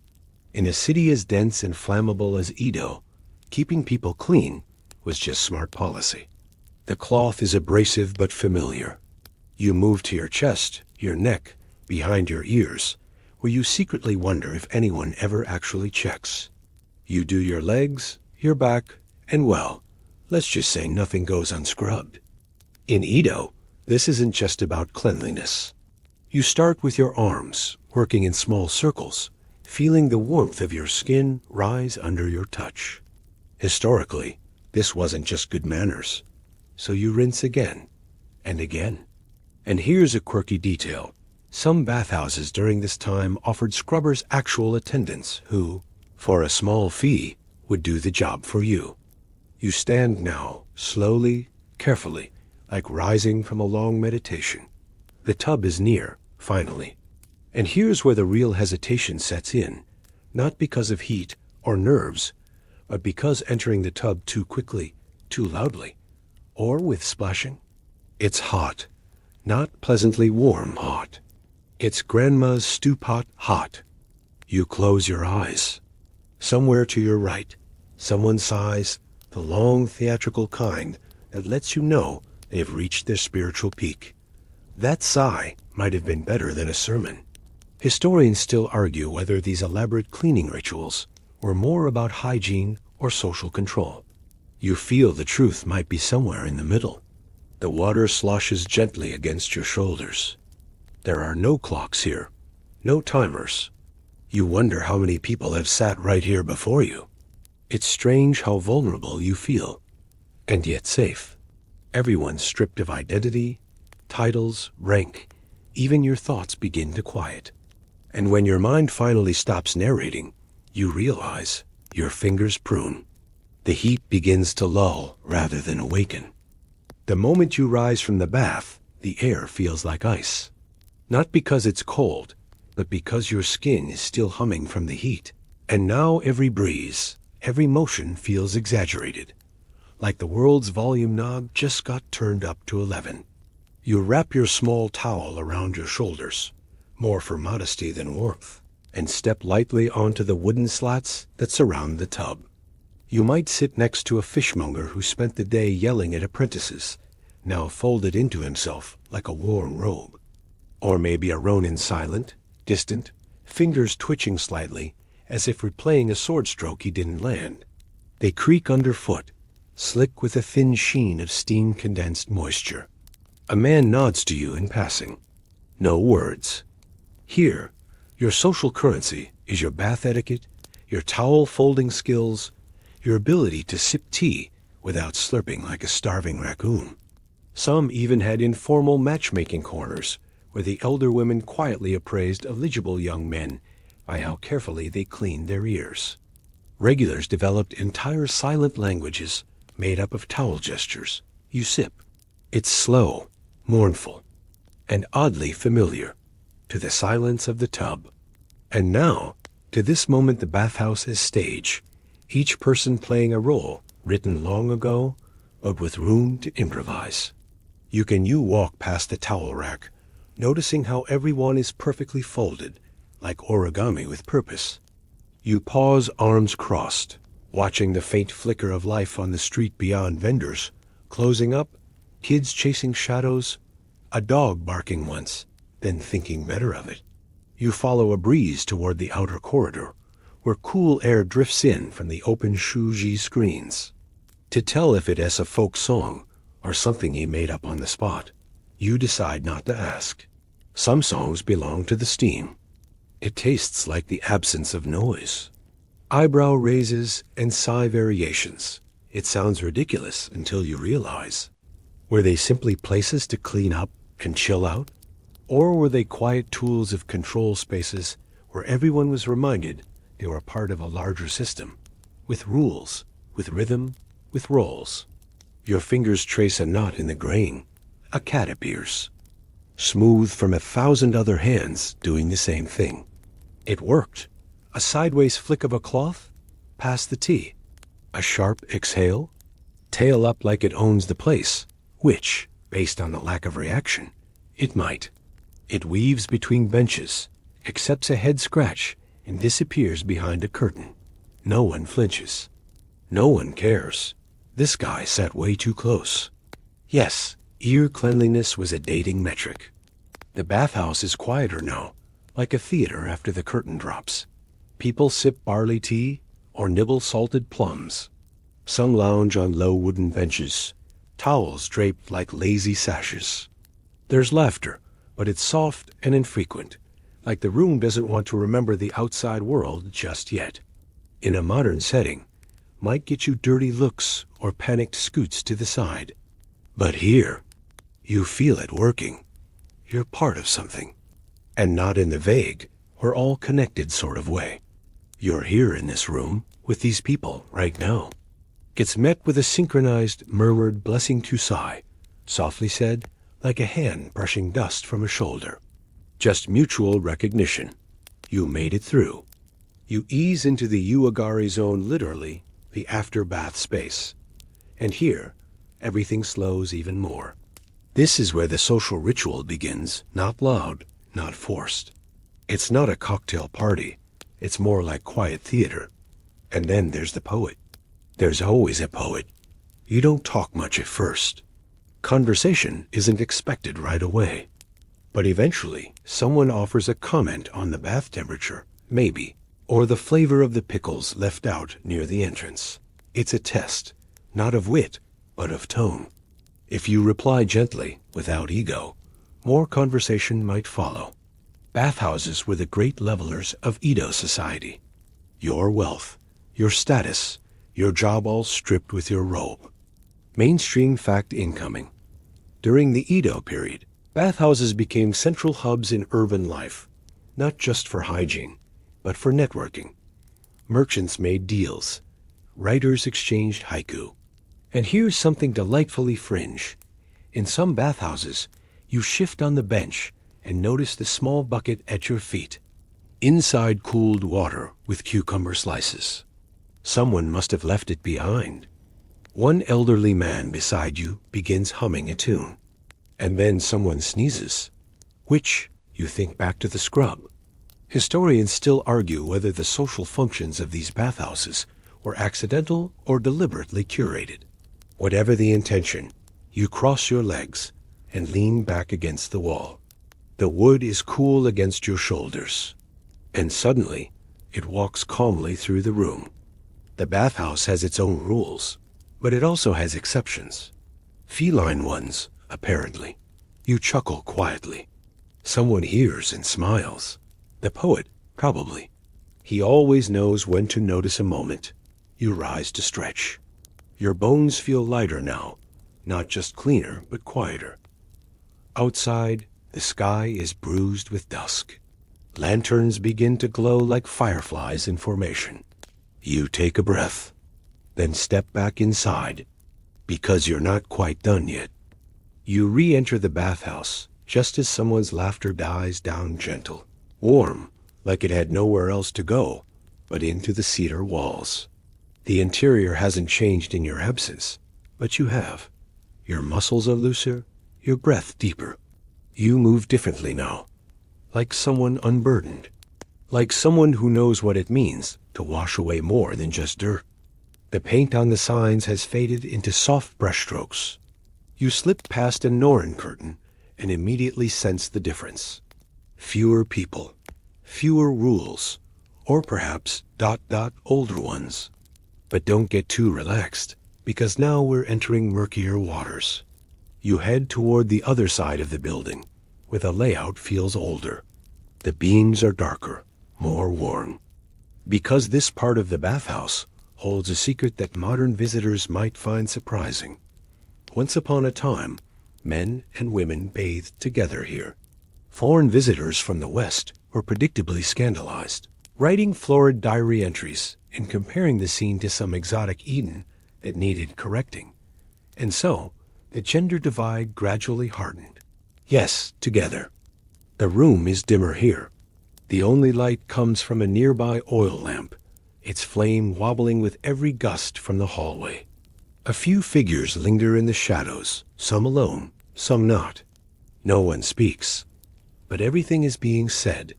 No, it wasn't a scandal. Not originally. A woman dips her toes in, then her ankles. She's wearing a towel, but it seems more symbolic than functional. They don't look at each other, but the space between them hums. In the early Edo period, communal bathing between genders was considered natural, even practical. Some say it was political theater. Others claim it was part of a broader cultural shift toward controlled, codified roles in society. After midnight, when the officials went home and the streets emptied, some bathhouses quietly relaxed the rules. All the heat you'd stored from before seems to crystallize inside you. You're awake again. Sharper, simpler. Locals called it yoba-yua, night bath. It wasn't quite a date, and it wasn't quite innocent either. But it was understood. It's icy, shockingly so.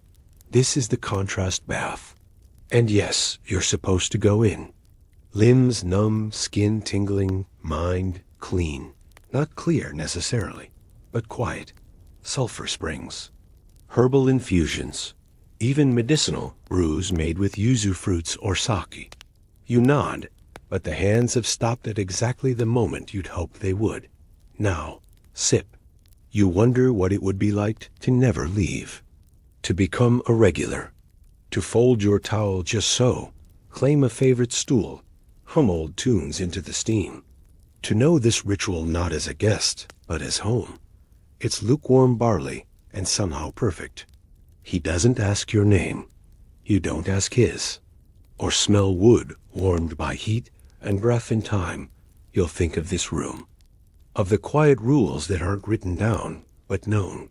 Of the way people can share space without ever needing to speak. That's not what this place is for. You're just visiting. Just watching.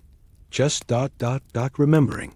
One bathhouse, legend says, used water infused with persimmon leaves and pine needles, said to ward off bad spirits and particularly stubborn stains. No, you won't enjoy it, at least not at first. A place where unspoken things were allowed to stay unspoken. The truth, as always, probably sweats somewhere in the middle. The concept of shame as we frame it today? Entirely different. Modesty existed, sure, but it was defined more by behavior than by nudity.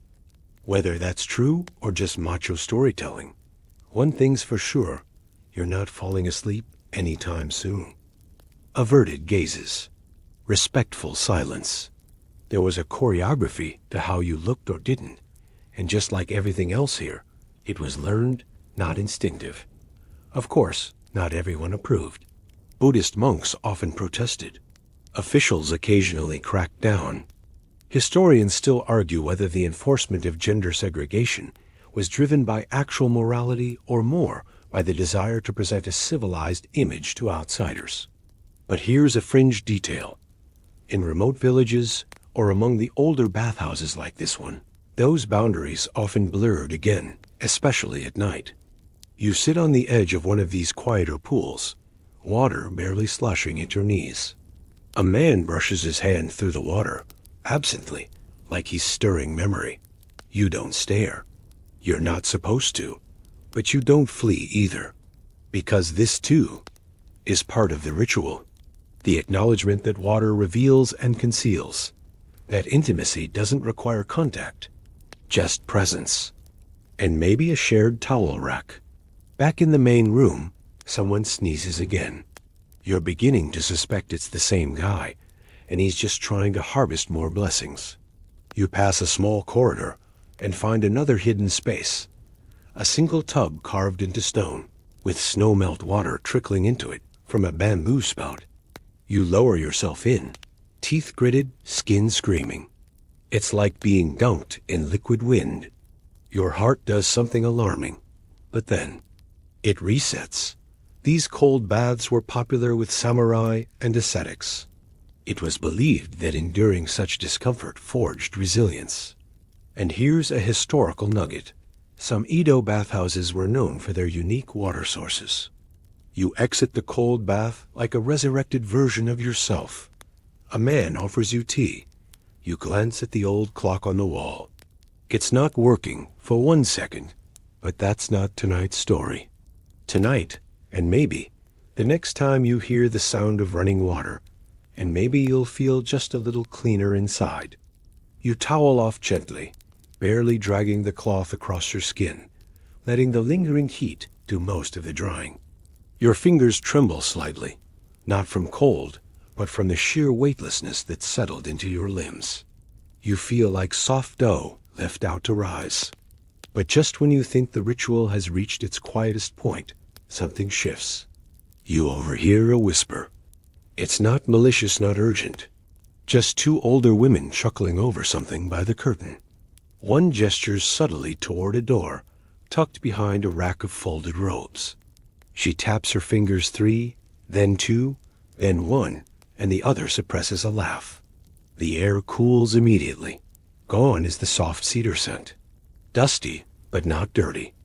Clean in the way old things can be when they're still loved. There's a stone tub, unused. A lantern with a cracked shade. And something carved into the wooden wall in messy. A voice, a real one, low and craggy, breaks the silence. Almost childlike brushstrokes. Do not enter unless you've seen the snow. Here it smells of stone. You don't know. And maybe you're not supposed to. They say she lost her son in the river. Cold night, thin ice. He went under too fast. Couldn't even scream. She bathed every night after, trying to feel warm again. But you're here now. Moisture and age. Here is one for you. Some bathhouses were rumored to be built over old wells or spiritual sites, and locals swore the water carried memories. Most guests have left. Only the regulars remain. And you might be one of them now. Guests would report strange dreams, ghostly visions, or sudden flashes of intense déjà vu. The proprietors never denied it. In fact, some quietly encouraged it. After all, why sell just hot water when you could sell transformation? The old woman across from you nods no smile, just approval. You walk slowly, your footsteps echoing oddly, not haiku. These aren't about nature and reflection. These are about gossip, food, and the fine art of surviving your mother-in-law. You're handed a brush. You hesitate. The bathhouse sounds now muffled behind layers of wood and time. You know better than to look interested, slow, and toothless. The kind of wrinkles that say, this moment lasted longer than it should have, and I'm grateful for it. The woman with the snow in her hair. You see it, never at the same time. Never the same door. But we knew when she was here. The steam would drift the wrong way. The floorboards wouldn't creak. The water in the tub would rise, even if no one was in it. Which is exactly why you're already heading that way. The door creaks open to a side hallway. And then, others believe the best ones were quietly copied by visiting scholars and ended up in dusty libraries under pseudonyms. Either way, they were real. And they were deeply, wonderfully unserious. A long-forgotten annex. You know, an old man sits in the shadow of a pillar. You hadn't seen him. When the town was smaller. What does that mean? You sit on a small bench beside the dry tub. You half expect someone to scold you. No one does. Instead, she used to come here. You turn. Who, you ask? So now it's a ghost story. He smiles, ah. Every good bathhouse has at least one. She came at night. He leans closer, and you smell pine resin on his breath. You don't ask if it's true. Because in this place, truth and steam behave the same way, rising, swirling, changing shape the second you try to grab them. Quirky historical tidbit? You return to the main area, unsure if what just happened really happened, or if the steam is finally starting to play with your brain. Outside, the rain has begun. Not hard, Just a soft tapping on the roof, like the bathhouse itself is relaxing now. Someone offers you a seat near the stove. The room has grown quieter. You take your place, towel folded neatly in your lap, and then someone brings out the inkstone. Not for writing, for playing. This bathhouse, it turns out, has a final ritual for those who linger. The game of Senrir short poems, playful and sharp, composed on the spot. You watch as one guest composes on a paper fan, then slides it to another. Everyone reads, chuckles quietly, and nods. Then write, steam hides all my flaws until I leave the water. Then I'm just damp again. The old man guffaws. You think you might have passed the test. Historians still debate whether these bathhouse poems ever made it into print. Some argue they were part of a secret oral tradition, never meant for outsiders. You sit with the group until your skin wrinkles again, not from water this time, but from stillness. Someone taps the stove twice. That means it's almost time. One last cup of tea is poured. One final towel is folded. You don't want to leave, but you know the ritual wouldn't be complete if you didn't, because even comfort needs boundaries. The final bath of the evening is the quietest of all, not because of the rules, not because anyone says, she, but because by now, everyone knows. The unspoken contract of stillness has settled over the building like a second roof. The water barely ripples. The air is thick with sleepiness and the hush of shared fatigue. You step into the back pool, the one reserved for those who wait until the end. There are only 3 others here. An old woman with closed eyes and a towel folded over her forehead. A younger man twirling a lock of his own hair, absent-mindedly. And a teenager tracing slow circles in the water with her finger. No one speaks. You're not even sure anyone's breathing. The only sound is the soft glug of water from the bamboo pipe, dripping rhythmically like a second heartbeat. You lower yourself in, not for the heat this time, but for the stillness. And there it is. A traditional bath additive, used in winter to ease the bones. Or maybe it's just a memory rising from the wood. You inhale, and it feels like something old is leaving your chest. The water resists you, clinging to your skin like it doesn't want you to go. A soft knock at the door signals closing time. The lanterns dim. A few guests shuffle quietly, offering small bows, almost invisible nods. There's no rush, but there is finality. You step out, towel waiting. You dab at your arms, your neck, your face. You don't fully dry. No one does. The warmth is meant to linger. The fabric clings gently, like it's grateful to be worn again. Your hair is damp, and the night air outside will chill it soon. But for now, you're warm. Fully, deeply warm. Not like a rope being untied. More like a thought that finally finishes its sentence after days of hanging midair. Their job wasn't to clean, but to watch. To make sure the temperature was right, the energy balanced, the mood preserved. It's not clear how official this role was. But ask any regular, and they'll nod like it was gospel. You don't know what the sentence was. You don't care. The bathhouse at its purest. No small talk, no performance, no etiquette checks. Not the hush of sleep, but the quiet of knowing you don't have to hurry. Supposedly, the last person to use the bath, wasn't he allowed to leave until the water surface, stilled completely, no ripples, no bubbles. A superstition, maybe, or just a poetic way to close the day.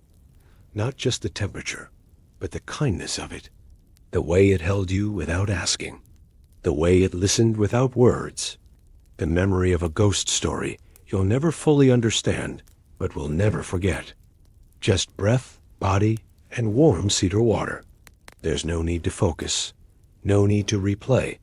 You've already scrubbed it all away. It's here, in this final soak, that something inside you unwinds. You just know you feel done. A paper lantern swings in the breeze, casting shadows on the wall. And behind you, The bathhouse door closes with a soft thunk, not goodbye, but until next time. There's a scent in the air, something herbal. Not soap. Maybe pine ash or dried mugwort. Mainstream fact? Many bathhouses in Edo employed yubon nushi, or tub masters, not bathers, but keepers of the tub spirit. And here's something fringe. In a few records, there are mentions of bathhouses that closed for the night with a ritual bucket pour, done in silence, always by the same person. You rise slowly. The floors creak as you move toward the changing room. The echoes of warm water and wooden floors drift with you. Your breathing slows. Each inhale brings the soft scent of cedar. Each exhale releases the weight of your day, blurring the sharp corners of thought until all that's left is softness. You dress in silence. Your robe is softer now. Or maybe your skin is.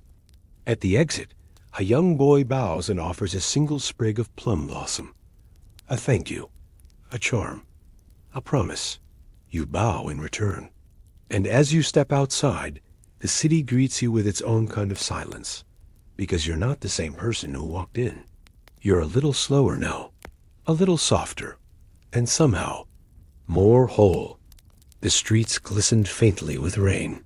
Somewhere, a dog barks once and is answered by another. You walk home in your own rhythm. And for the first time in a long time, you don't feel the need to look at your reflection in any window, because you already know exactly who you are tonight.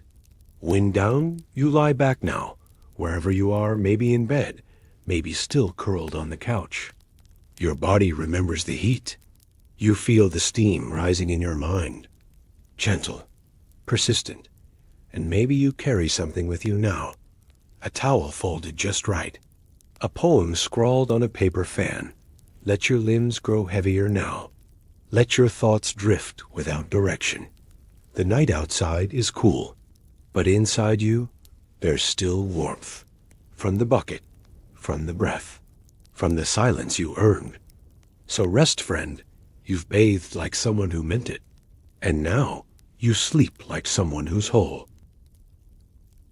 You're walking well, gliding through the Mughal court's midnight kitchens. It's dark, but not silent. Not here. Somewhere, a peacock shrieks in its sleep, and a sleepy servant swats at a mosquito with a banana leaf. You peek through an arched doorway, and there it is, a kitchen fit for an empire. And hey, I'd love to know, where are you watching from? And what time is it where you are? Midnight in Mumbai? Sunrise in Chicago? You probably won't survive this meal, to be honest. Your stomach's modern, fragile. You're about to sample dishes that were so rich, they were rumored to knock out warriors more effectively than a war elephant. The dough is sticky and flecked with dried fruit and melon seeds. You're not mishearing that. You're basically eating fancy cologne. Some suggest they were mood enhancers, mood being shorthand for let's hallucinate pleasantly before dessert. If you'd ever wondered what a kebab with top notes of ylang-ylang might taste like, this is your chance. Inside, steeping syrups, tamarind waters, sugared almonds soaking in rose vinegar. You sip cautiously. It's almond milk, steeped with saffron and ground pistachio. Sweet, creamy, and just a touch gritty. The fires, the brass, the ghee-slick surfaces, they all reflect the candlelight. Every flavor had a logic. Every dish a season. Cold foods in summer.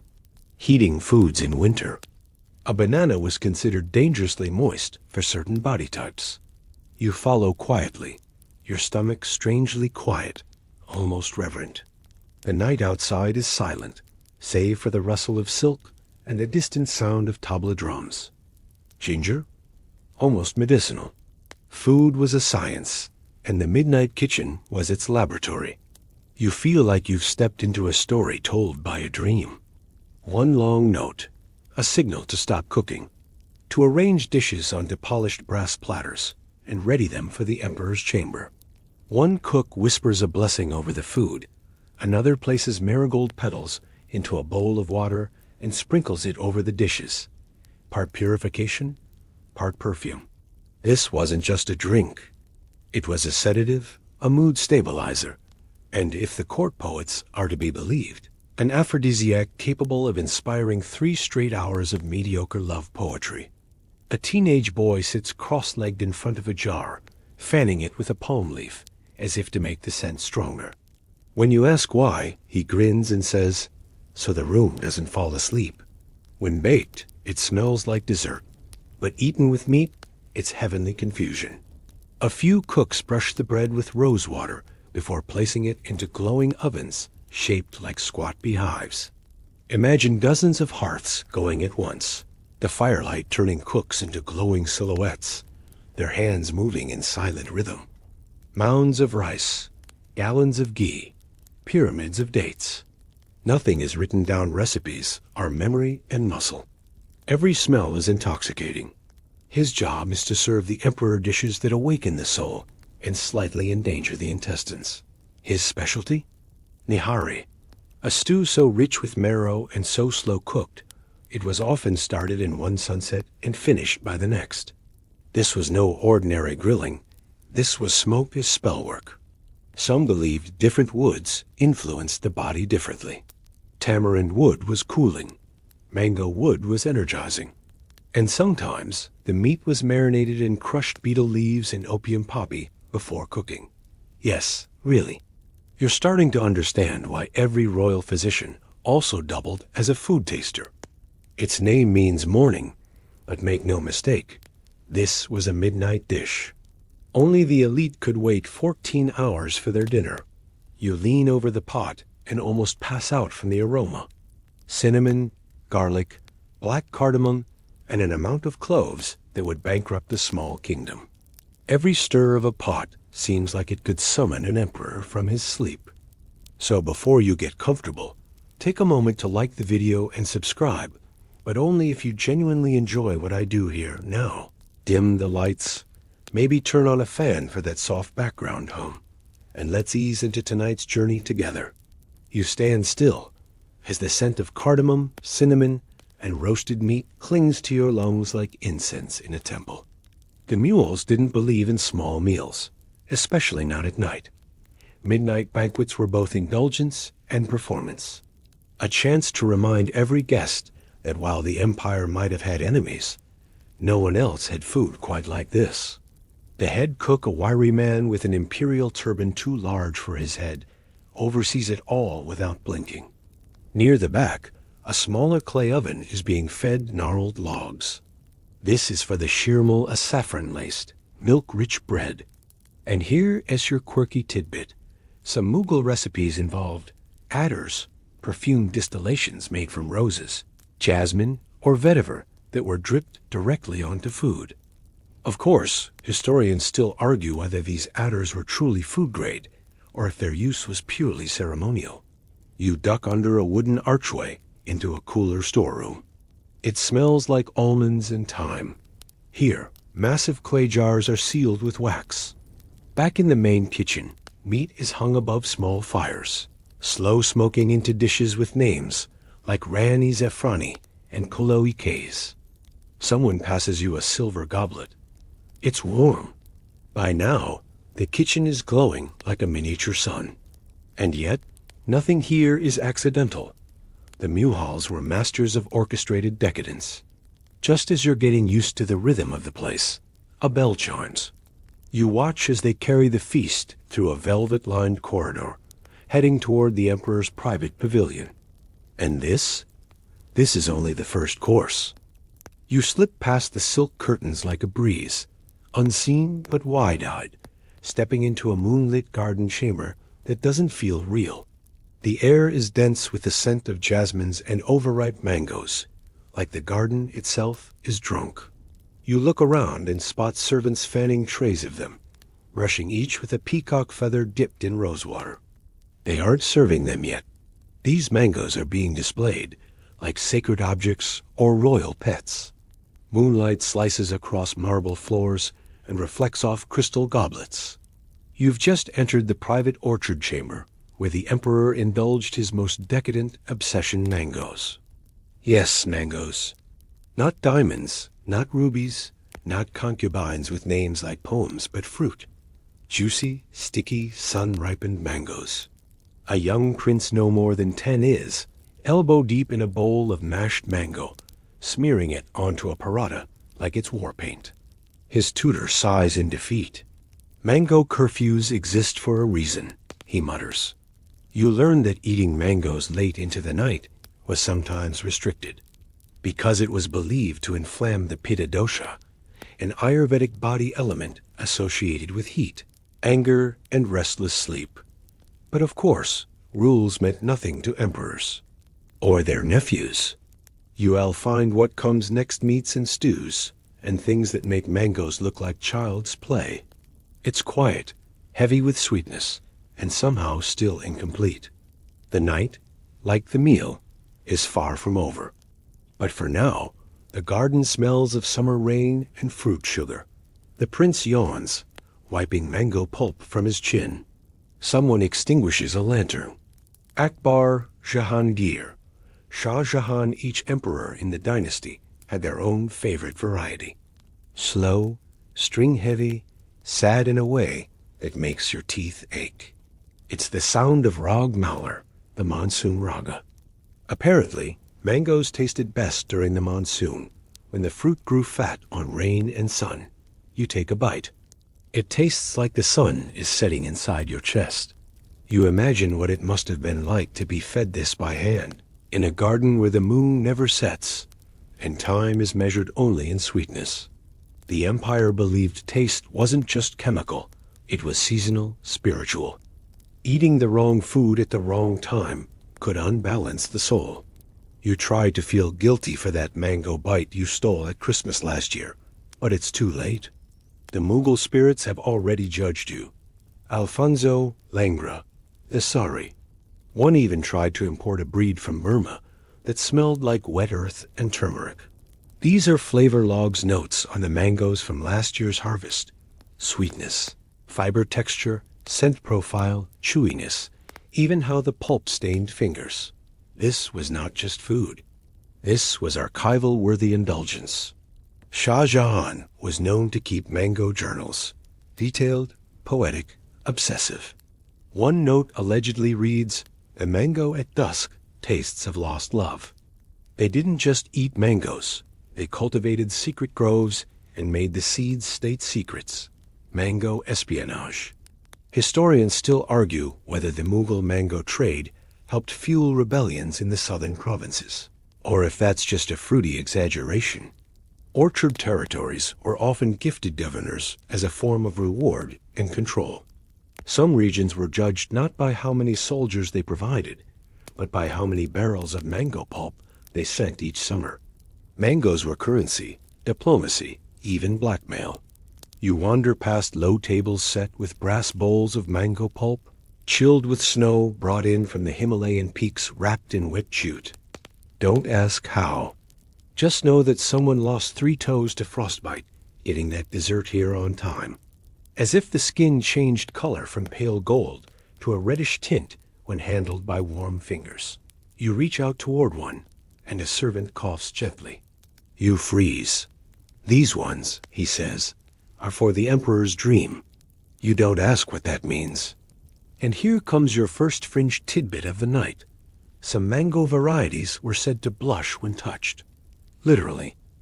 A few courtiers drink it slowly, eyes closed, like monks meditating over a holy beverage. You sip and cough. It's intense. Spicy, salty, sweet. You have no idea what's happening in your mouth, but it feels like a lesson. A jug of spiced mango sherbet is being passed around, a cooling drink with crushed mint, black salt, and enough cumin to knock out your sinuses. Suddenly, a quiet giggle. You turn. Somewhere behind the trees, you hear music. One elderly servant lays out scrolls. Recipes? No.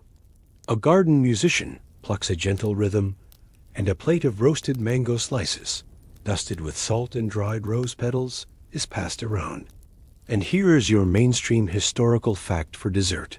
The Mughal Empire, as mango cultivation, wasn't just culinary, it was political. As the banquet transitions, The mangoes are cleared and replaced by fragrant clay pots sealed with dough. Inside, you stay a moment longer, watching the moon catch on the edge of a mango knife. The mango gardens fade behind you as you move toward the thicker, smokier parts of the palace. The scent shifts less fruity now, more primal. You're entering the domain of fire-roasted meats and midnight flame. Somewhere deep within this marble maze, there's a courtyard open to the stars, where the meat course of the Mughal midnight banquet begins, not plated, but displayed like a slow ritual of power. But it's too late. Your nose is now addicted to coriander and smoke, watching the cooks whisper to each other over the smoke. Meat here isn't just grilled. It's time to the night sky. You edge closer. A bearded man in a blood-splattered apron sees your curiosity and grins. "Goat brains," he whispers, "marinated in almond paste and saffron. Good for memory, bad for conversation. Pomegranate molasses, garlic-infused yogurt, a walnut paste chutney with crushed rose petals. It was rabbit, slow-cooked in mustard oil and green chilies, eaten in near silence under moonlight. Shah Jahan once ordered a private rabbit hunt just to restock his midnight freezer. He called it the meat of dreams. These are not dips. These are sauces with opinions. Servants pour you a cold drink made of basil seeds, lemon, and dried ginger. You get one slice, just one. It's crispy at the edges, soft in the middle, and slightly tart, like meat pretending to be a fruit. Not for prayer, but to signal the transition. The meats are complete. The table will now be cleared. The silver knives are taken away, and brass bowls with floating rose petals arrive so guests can cleanse their hands. You hear someone laugh softly, and the sound of bells on an anklet disappearing down the corridor. The stars have shifted. The sky is preparing for sweetness. Your mouth goes silent. It's perfect. It tastes like lemonade having a very nervous breakdown. You drink it anyway. You feel restored and slightly caffeinated. You're supposed to taste each meat bite with a different one, creating combinations so complex your modern palate starts filing for sensory overload. And yes, here's your quirky tidbit. Some dishes were only served under specific constellations. You decline a bite, but your respect grows tenfold. Like a certain lamb curry that astrologers believed would turn bitter if consumed during the waning moon. Grilled meats, rich stews, dried fruits, and savory dishes, all of that was carried in with the early emperors, blending into Indian ingredients and local techniques over centuries. The result? A kind of culinary empire within an empire, full of paradoxes. Hot food meant to cool you, sweet sauces for meat, meatless Fridays followed by goat feasts on Saturdays. So yes, you're now officially part of the Zodiac Dinner Club. You arrive just in time to see it. They're getting ready to sear off slivers of duck breast coated in pomegranate powder. The cook tells you it's the final savory bite before dessert. Too rich to follow, he says. Too tender to end on. Skewers the length of your arm spin over sunken pits. Spit-roasted birds. Wild venison basted in tamarind and jaggery. A goose plucked and massaged with asafoetida until it smells like roasted garlic. And the real showstopper, a slow-cooked dish known as goshtaba, meatballs of finely pounded mutton, spiced with green cardamom, and cooked in a yogurt gravy, so rich it could moisturize your soul. These meatballs were considered aristocratic, soft, delicate, and expensive enough that a dropped one might warrant exile. Split open game, and meats marinated in spice pastes, so dark they almost shimmer blue in the torchlight. A slow turn of a skewered crane, the glossy sheen of stuffed camel hump, its fat crisping into an amber crust. Everything glows. Everything smells illegal. You probably shouldn't be this close. Tonight, stars? You sit near the shadow of a mulberry tree. Historians still argue whether these astrological food rules were deeply spiritual or just clever ways to keep servants from eating leftovers. Either way, the star charts were as important as the recipe scrolls. Some emperors had a court astrologer taste their meat and approve its planetary alignment before a single bite was taken. You glance across the fire pit, and something catches your eye, a peculiar dish wrapped in banana leaves and set on hot coals. He unwraps a corner. The scent hits you like a poem. Creamy, smoky, haunting. Then comes a quiet procession of footmen, each carrying a silver tray with tiny bowls filled with dark, glistening sauces. One of the cooks leans close and shares a secret. The emperor's favorite meat wasn't a lamb or peacock or even camel. A bell rings softly. It's time for a palate cleanser. Here's your mainstream fact.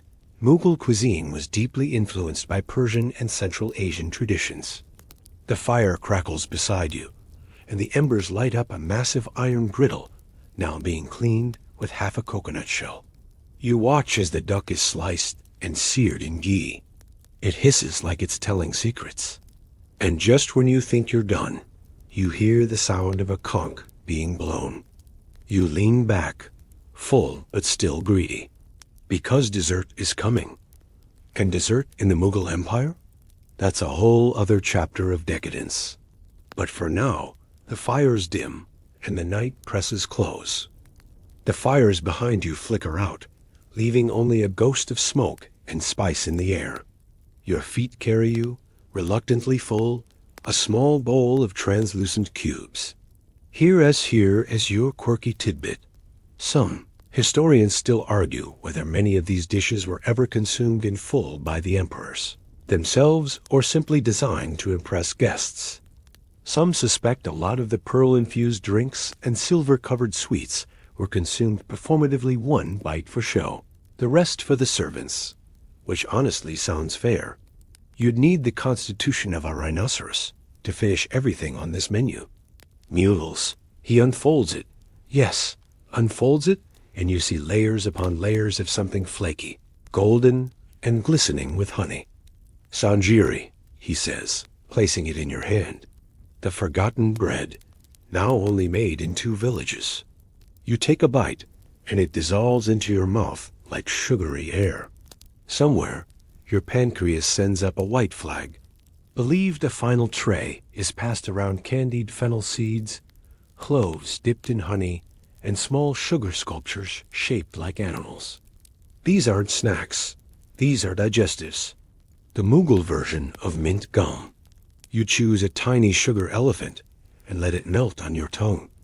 The sweet fades into nothing. You feel calm, grounded, heavy. That and your brain is slowly beginning to understand. This wasn't dinner. This was power, politics, poetry, pleasure disguised as food. Consuming pearls made your thoughts clearer and your children more attractive. Historians still argue whether this belief had any basis in Ayurvedic science or if it was just the world's most expensive placebo. You're where a multi-tiered stand displays tiny balls covered in silver, stuffed with dry fruit, and laced with something called musk mallow essence. It smells faintly of warm leather and jasmine. You ask the server, "Is this edible?" He just bows and says, "Everything here is," which is either comforting or vaguely threatening. Mainstream, this, they say with reverence, is Shahi Tukta. Think bread pudding, but if it had been blessed by 5 saints and deep fried in ghee first. Slices of fried bread soaked in saffron milk, covered in crushed pistachios, and finished with a drizzle of cura of floral extract, so potent it was used to perfume royal laundry.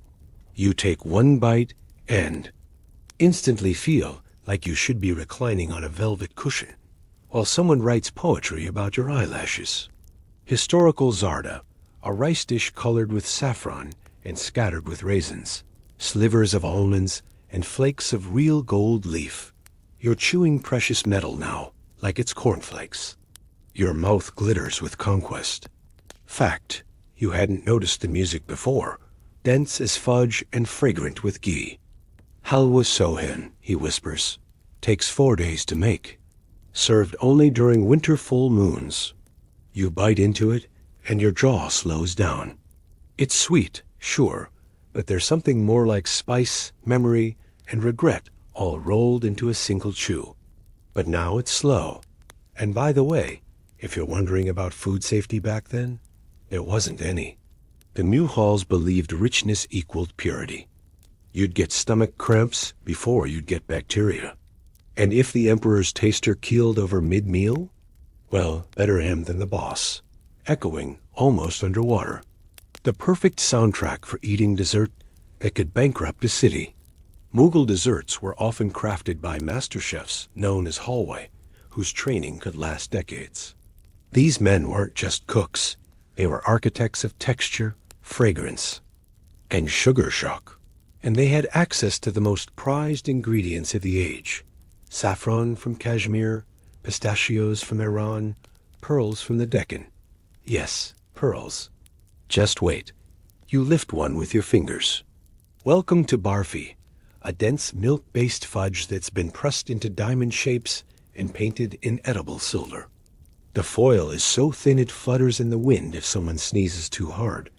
It serves no nutritional purpose. It's not even for taste. It's just wealth, flattened and edible. You pop one in your mouth and immediately understand why emperors got gout. It jiggles slightly. You bite. It's sweet, but also floral. Like someone froze a garden and asked you to chew it. That's Gulkin jelly rose petals, preserved in sugar syrup and suspended in agar. It's meant to cool the body after all that fire-grilled meat. But more importantly, it's an appetizer.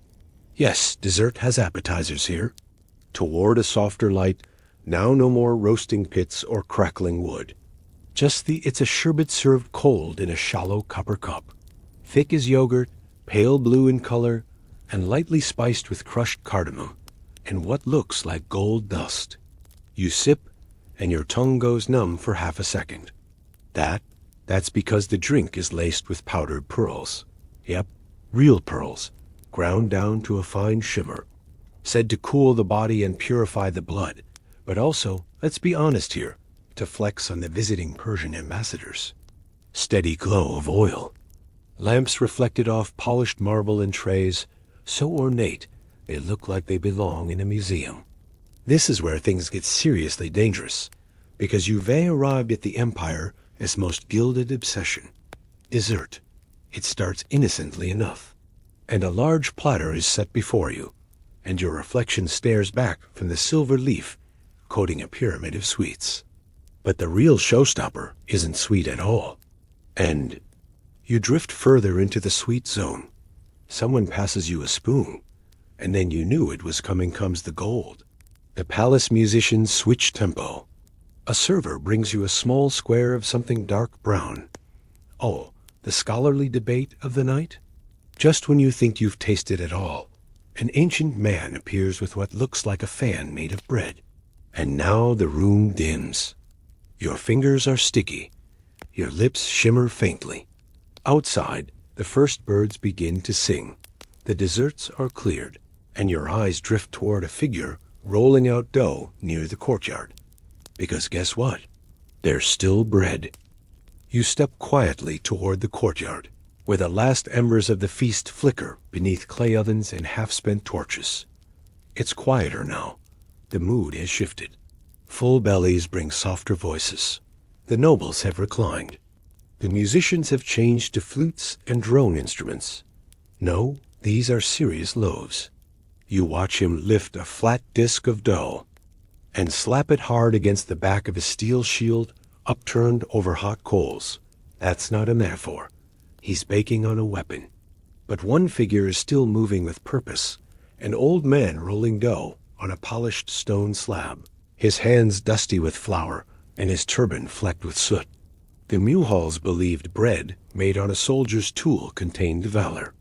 You take a bite later and can't decide if you're eating carbs or courage. One theory: a remote village in Bihar still makes a yeastless saffron flatbread, so chewy it takes 10 minutes to eat a single piece. The other theory? The recipe vanished when a chef was exiled for seducing a noble's wife with a particularly suggestive naan. You didn't hear that from me. He's preparing the final course bread. On it, tiny bowls of fermented vinegar, aged ghee, roasted onion paste, dried tamarind peels, and something labeled ash salt. Bread in this world is both the finale and the farewell. You stand. Your legs feel like they've borrowed someone else's muscles. Your stomach hums. Your mind? Spinning gently. You look around and realize everything else is gone. The meats. The mangoes.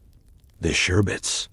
You follow a lantern-lit path back to your chamber, the sounds of the feast melting into memory. A final server hands you a linen pouch. Inside, dried rose petals, cardamom seeds, and a scrap of sweetened pawn. To chew before dreams, he says. And like that, he disappears. The noise. It's just you, the stars, a half-eaten loaf, and that old man rolling one last round of dough, like it's the most important task in the empire. You take a whiff. It smells. Smoky, earthy, a bit like burnt rice in old stories. It's meant to be sprinkled over bread and dipped in cold water. Yes, cold water. Some believed bread was best consumed with the simplest of liquids to allow your body to close its feast gates. Which is why royal kitchens often had scribes who documented not just recipes, but baking techniques tied to specific emotions. Bread for grief. Bread for weddings. Bread for when the emperor stares too long at the moon. That last one is real. Allegedly. Very dramatic, very Mughal. He sprinkles dried rose petals and a strange dust that smells like roasted cumin. They were engineered, some to cool the body, others to warm it. You drink. It's cool and tastes like bedtime. Like the body knows the meal is over. Rumali roti was thin and delicate, folded like a handkerchief. You hear the soft clink of utensils being packed away. The breeze moves through the courtyard and lifts the scent of flour and fire into the sky. You sit quietly, trying to memorize the feeling of 1,000 forgotten flavors. The empire may have faded, but your taste buds? Oh, they'll remember. Shirval, which you met earlier, was made for meat pairings. Baida roti stuffed with egg and spices was a nightcap in bread form. And yes, some were even boiled before baking, like early versions of a royal bagel. That's not a joke. You realize what's happening kaftan. A saffron milk bread, both savory and sweet. Soft on the inside, crackly at the edges. You get a whiff and your eyes nearly roll back. Who knew bread could flirt? Yes, bread. At this hour. And not the dainty, folded kind you'd expect for a sleepy end. This is shield bread, or dal roti, a rare relic of military kitchens now used only during ceremonial feasts. Mango cinnamon pickle for soft breads. Garlic ginger lime for layered ones. There was even a now-lost recipe involving brined gooseberries and powdered murrin tended to awaken memory. You dip your crust into one of the sharper pickles and instantly remember a math test from age 11 you failed and never told your parents about. So, it works. Next to him, another man stretches paper-thin sheets of dough and layers them over a clay dough. Here's your mainstream fact. Mughal breads weren't just filler. Now let's get weird. There were pickles made specifically to accompany each type of bread. Historians still argue whether some of these ancient bread-making techniques have truly disappeared or simply moved underground, preserved by tiny communities who guard them like family heirlooms. A low table is set before you now. You chew slowly, watching as the last shield is pulled from the fire and scrubbed clean with a rough cloth. Then comes a bowl of something new, faintly sweet, almost bland, with floating seeds. Fennel milk, whispers a server, to calm the blood. And finally, the embers are stirred one last time. Because here's your quirky tidbit to end on. The mules believed bread held memory. Not scrolls, not paintings bread. A soft bell chimes. You realize the banquet is truly over. The palace corridors are dim now. You push open the carved sandalwood doors and re-enter your chamber, belly heavy with 5 centuries of flavor, your mind foggy with spice and smoke. The room is cool now. A small fan turns in the corner, its rhythm matching your breath. Your fingers still smell of rosewater and ash. Your mouth tingles faintly from pepper and pearl dust. Your stomach has given up on protest and simply sighs. The palace has emptied, and the moon has begun to dip beyond the marble horizon. Everything that needed to be cooked has been cooked. Every scent has faded into a hush. Your breathing slows, falling into step with the rhythm of old fans and distant flutes. The smoke rising lazily toward a sky that no longer remembers the names of emperors, but still carries the smell of their dinners. Bloated and reverent. It's all behind you now, like a dream you've already begun to forget, and that's okay. Not every flavor is meant to be remembered. Some just need to be felt once, deeply, and then left to rest. And yet, before you even settle onto the silk cushions, something draws you to the final offering of the night. A quiet wisp of fragrant smoke curling from a shallow bronze bowl. It's not incense. Not exactly. Nothing fancy this time. Just one last bread thin, or if they simply live on in every decadent biryani, every cardamom-dusted dessert, every over-the-top wedding feast where gold leaf still gets slapped onto pastries with a brush made from squirrel hair. Almost translucent, with a faint imprint of a thumb pressed into its center. Last thing you notice before drifting off is the way the light from the burner flickers on the wall, making it look like the shadows themselves are bowing in thanks. This is Yadgar roti, or memory bread, served only to those the household honored most. You tear a piece, dip it into the last smear of almond paste left behind from dessert, and eat it slowly, thoughtfully. It tastes like the end of something important. Its loban resin burned with bits of crushed frankincense and dried vetiver root. Mughal emperors believed this smoke cleansed the spirit and sharpened dreams. You lean in. It smells like libraries, like burnt sugar, like memory itself. A small plate sits beside the burner. And here's your final mainstream fact. The Mughal Empire, for all its grandeur, eventually collapsed not with a bang, but with a slow crumbling of rituals, debts, and forgotten flavors. The midnight banquets became quieter, less extravagant. The recipes faded, the chefs died, the scrolls decayed. What remained were whisper-scattered dishes in regional cuisines, like echoes of an old poem no one fully remembers. But historians still argue whether the Mughals truly vanished. You lie back. The wind down, so now you lie still. Full, quiet, safe. You picture those kitchens again, the saffron bubbling, the mangoes blushing, the meat sizzling under ancient stars. The bed beneath you feels softer now, like the world wants you to stay a while longer. Your eyes flutter. Your thoughts drift. Imagine the last servant blowing out the final lamp. The kitchen doors closing for good. You are not in the palace anymore, but something of it remains with you. A warmth in your belly. A silver taste on your tongue. A golden quiet in your chest.